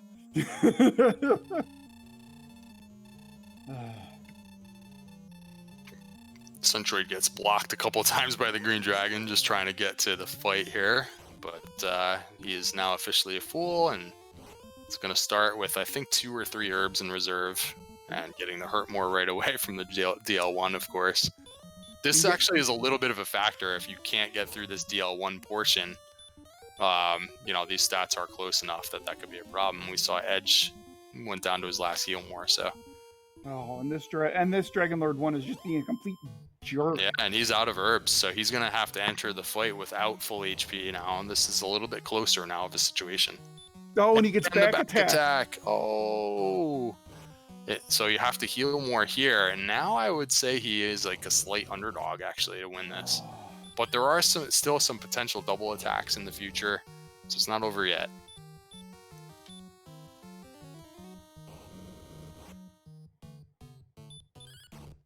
He may have actually just gotten a double attack here, but he has a poor heal more roll, but it still works out. Okay. Yeah, the heal more sometimes can do as little as 85. He gets another poor heal more. Oof. Living on the edge. Can't afford a double heal here in any scenario. Now he's triple digits, so he's in the clear. At least the good news is his rolls have mostly been double digits, except for that roll right there. But his rolls have been mostly in double digits, so he is ahead of the curve in that regard, I think. Yep, you want to see all double digits here. Oh, there's a 7. That's not double digits. Damn it, why did I say anything? This is actually close. I don't know if anyone's keeping count, but because of what happened in the beginning of this fight, this is not a sure thing at all. He's hoping for one more double attack. So can we get the full heal more here? No. But he still might get out of this. Another attack. Nope. Fire breath. Can we get the full heal more, please? There we go. Now we have a chance, but it was a pretty hefty physical there. Ooh. Oh, speculating on the 44. You're almost 50-50 to die if you swing here. Yeah, I don't think you can. I think you got to heal more here. Yeah. I would heal here because you still have a chance for a double attack down the line. I completely agree. Oh, but his rolls are just so terrible. I mean, at what point now do you consider breaking out a hurt more? Because his rolls have just been ever since I made that comment. Oh, here's the double. He's got a double attack. I mean, the rolls are still not good. I'm not sure if he has enough yet, but that double attack makes a big difference. So, can he get it on the last swing here? And there's even a chance of even one more double attack right at the end. Like, he's at full HP now. Come on, roll it to him, you jerk. So not hurt mooring, he must be close enough. So he heal moored, can get 2 and maybe 3 attacks here. It has max HP. He gets the double attack on the end, guys. Oh, is he this needed it? He needed it. Got it. Oh, no, on the end, 13 when 14 was his max. That double attack at the very end was what did it. Hey, GG for Centroid. It was a max HP Dragon Lord. I don't know if we have the stats for that. Yeah, but... could you pull up the stats, Monsieur Slam?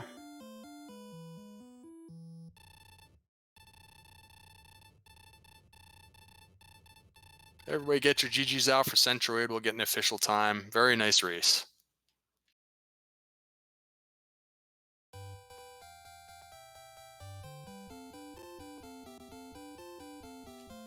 There it is, confirmed, 165 HP, the most that the Dragon Lord second form can have. There it is. He's a very slow creature, 0 out of 64 chance of dodging. I don't know if Centroid is going to be able to join us at all. We'll take a moment to figure that out. But again, GG to you, Edge, on the nice victory. Moving through winners bracket round 2.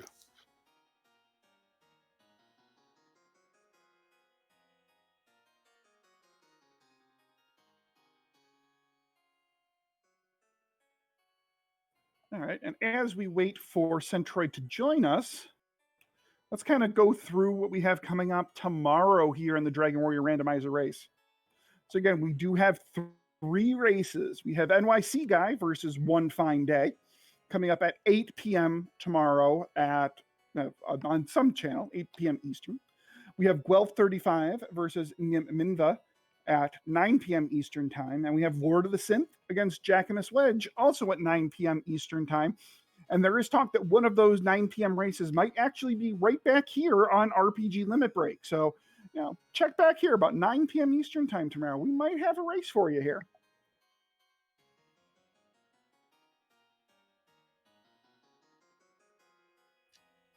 Not too shabby. Did we mention the official time? It was 2 hours, 20 minutes, 43 for Centroid. What a long seed, though. It was It was such a grindy seat. it was very grindy. Hmm? Yeah. I mean, both of our runners got the silver shield the old-fashioned way, right? I mean, Yeah. GG Centroid. And there was a gold grind available the regular way, but they didn't find any dungeons like forever. Neither one of them found the grave or the mountain cave for a long time. The grave was like the last thing. By then, they just didn't really need it. So it's kind of a weird situation. So Centroid, I will pose to you the same question I posed to Edgeworth. How about that silver shield grind?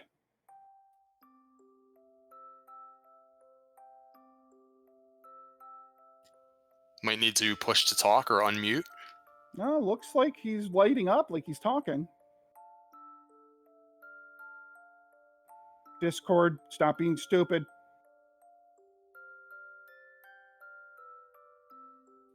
Sometimes it's your actual mic that's muted. You're using the push to talk, which lights up in Discord, but we'll get it sorted.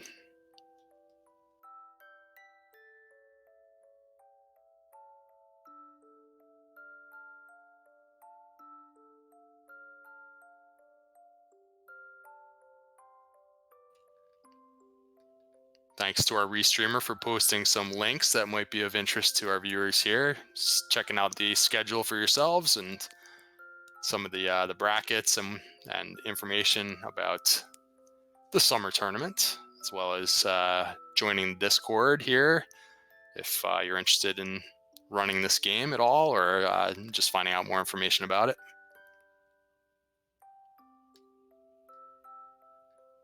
CD Improv, the restreamer tonight. Monsieur Slime on the tracking, doing an excellent job. Yeah, thanks. Hey, are you able to hear me now? Yep. Indeed we are. Cool. Sorry, it took me a minute to figure it out.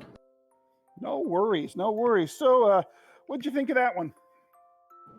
It was fun. It was definitely, if assuming I did everything right, it was pretty much a grind fest the whole time through. But yeah, to your earlier question, where was the grave? Was it like either second continent or like southwest or something?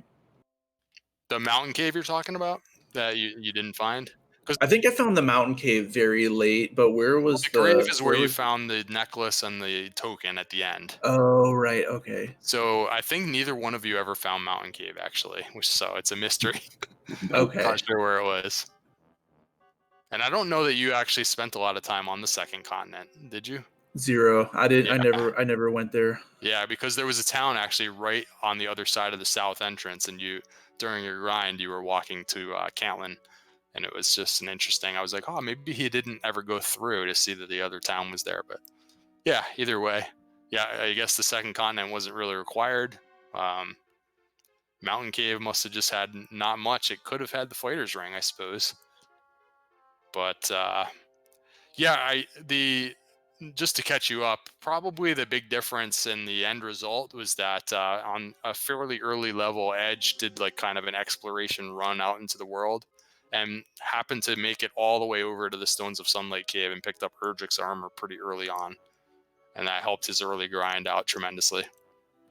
I see. Yeah, that wasn't like super easy to find, but yeah, when I found that, I'm like, yeah, I wish I would have found this a little earlier, but Yeah, there was just so many enemies near the beginning with fire breath. It was uh it just kind of pushed me to play conservatively, but yeah, that's definitely understandable.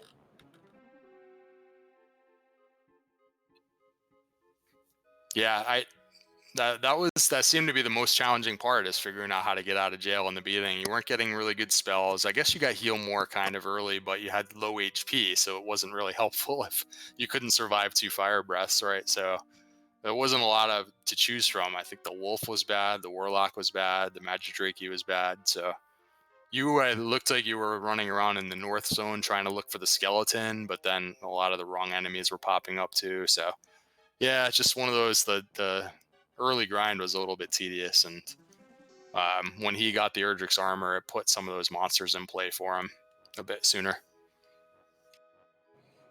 Nice. Yeah, I mean, like, it wasn't too bad because, like, like the first couple levels were hard, but then, each level kind of had its own monster that was like easy enough, right? Like a couple levels of scorpions were pretty efficient for a while, and then they started running away, and then I think sitting in that hills area with repel on, just finding skeletons wasn't that hard. Um, but yeah, I mean, like once I got the armor and like a few more hit points, it was time to get out of there. But Interesting thing that just and there's no control over this either, is that you were the first one to find Rimuldar and get keys by quite a bit, maybe 10 minutes or so. But it just so happened in this seed that the Erdrick's sword was laying like in coal, which keys weren't required. So Edge took a long time to get keys, but he already had the sword and the armor, so it was like not hindering his progress really. yeah, keys didn't really seem to make or break the Yep. seed. I mean, another thing I found too is that like you do. I mean, you want to balance it out, right? Like you do want to poke out a little bit from the castle to see if there's any quick wins you can find. Like, you might find like the sword just sitting there, but I mean, I don't know. At some point, you got to settle down and just accept the grind, I guess. So, like, I don't know. There's something to be said for not banging your head against the wall over and over again if you keep taking deaths. So, um, I mean, yeah, it's you never have all the info, but it's just weighing the risks and figuring out what's a higher percentage play, I guess. But I think the beginning of the seed was definitely instructive, for definitely like if a lot of newer runners are looking at this game, like this was a seed where I was just like, Yep. there's just Paying attention to where the zones are, like yeah, what's in each zone. You're trying to get to a certain level where your stats are good enough to branch out. So yeah, I agree with you. I think the beginning was a little bit of a challenge, and you guys were experienced enough that you both kind of got through it without too much pain, but it could easily have been really rough in the beginning with those monsters.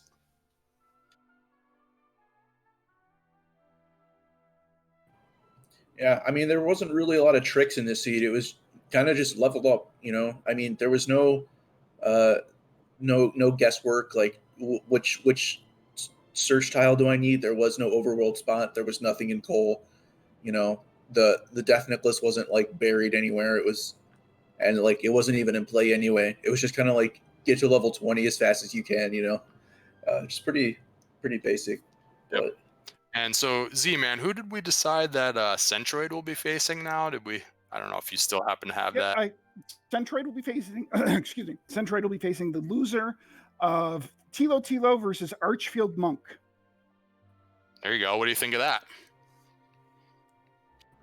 sounds good. I mean, yeah, this tournament's just, again, like all the tournaments are just stacked top to bottom. It's just going to be every week is tough. So um, it's just I mean especially with this new format's kind of interesting. I kind of understand. It's like just trying something new, and maybe it's a little I don't know if resources came into it, but it was, it's definitely different. I think it'll be fun. It's definitely going to put more weight on all these early week 1 and week 2 matches are just going to be exciting. It's like we don't have to wait till week 4 to be like, okay, well, this means something. Like every week is going to be pretty pretty necessary, you know. Yeah, I agree with the double elimination format in particular. It's it's like right away everything's meaningful, and I know that the longer you can stay in the winners bracket, the less matches you actually have to win overall to actually get to the end. That's just kind of a quirk of how double elimination works, but you know, you still have a chance. You just run the table from here, and you're all set, right? So easier said than done. Yeah, no, easy, no problem. Plenty of so many great runners out there. It's going to be difficult, but we'll see how it goes. I think we are the last race for tonight, so I'm not confident that we're actually going to end up throwing this to anybody in particular. But we are actually. We are going to awesome. go raid Fred F. Coughlin, who is practicing a Dragon Warrior randomizer seed because he has a race coming up later this week. So we are going to go say hi to Fred as he does a DWR seed.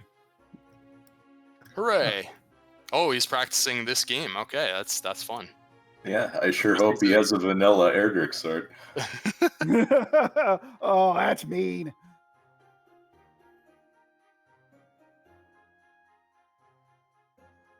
All right, so I think with that, everybody, we're going to thank everybody once again. Make sure you're following Edgestream and Centroid41 if you're not. But again, our restreamer is CD Improv. Our tracker has been Monsieur Slime. I've been Z-Man 050778, and my co-commentator has been Up to NG. And I think with that, we're going to go throw it over to Fred Coughlin. So I sincerely hope everybody has a fantastic night.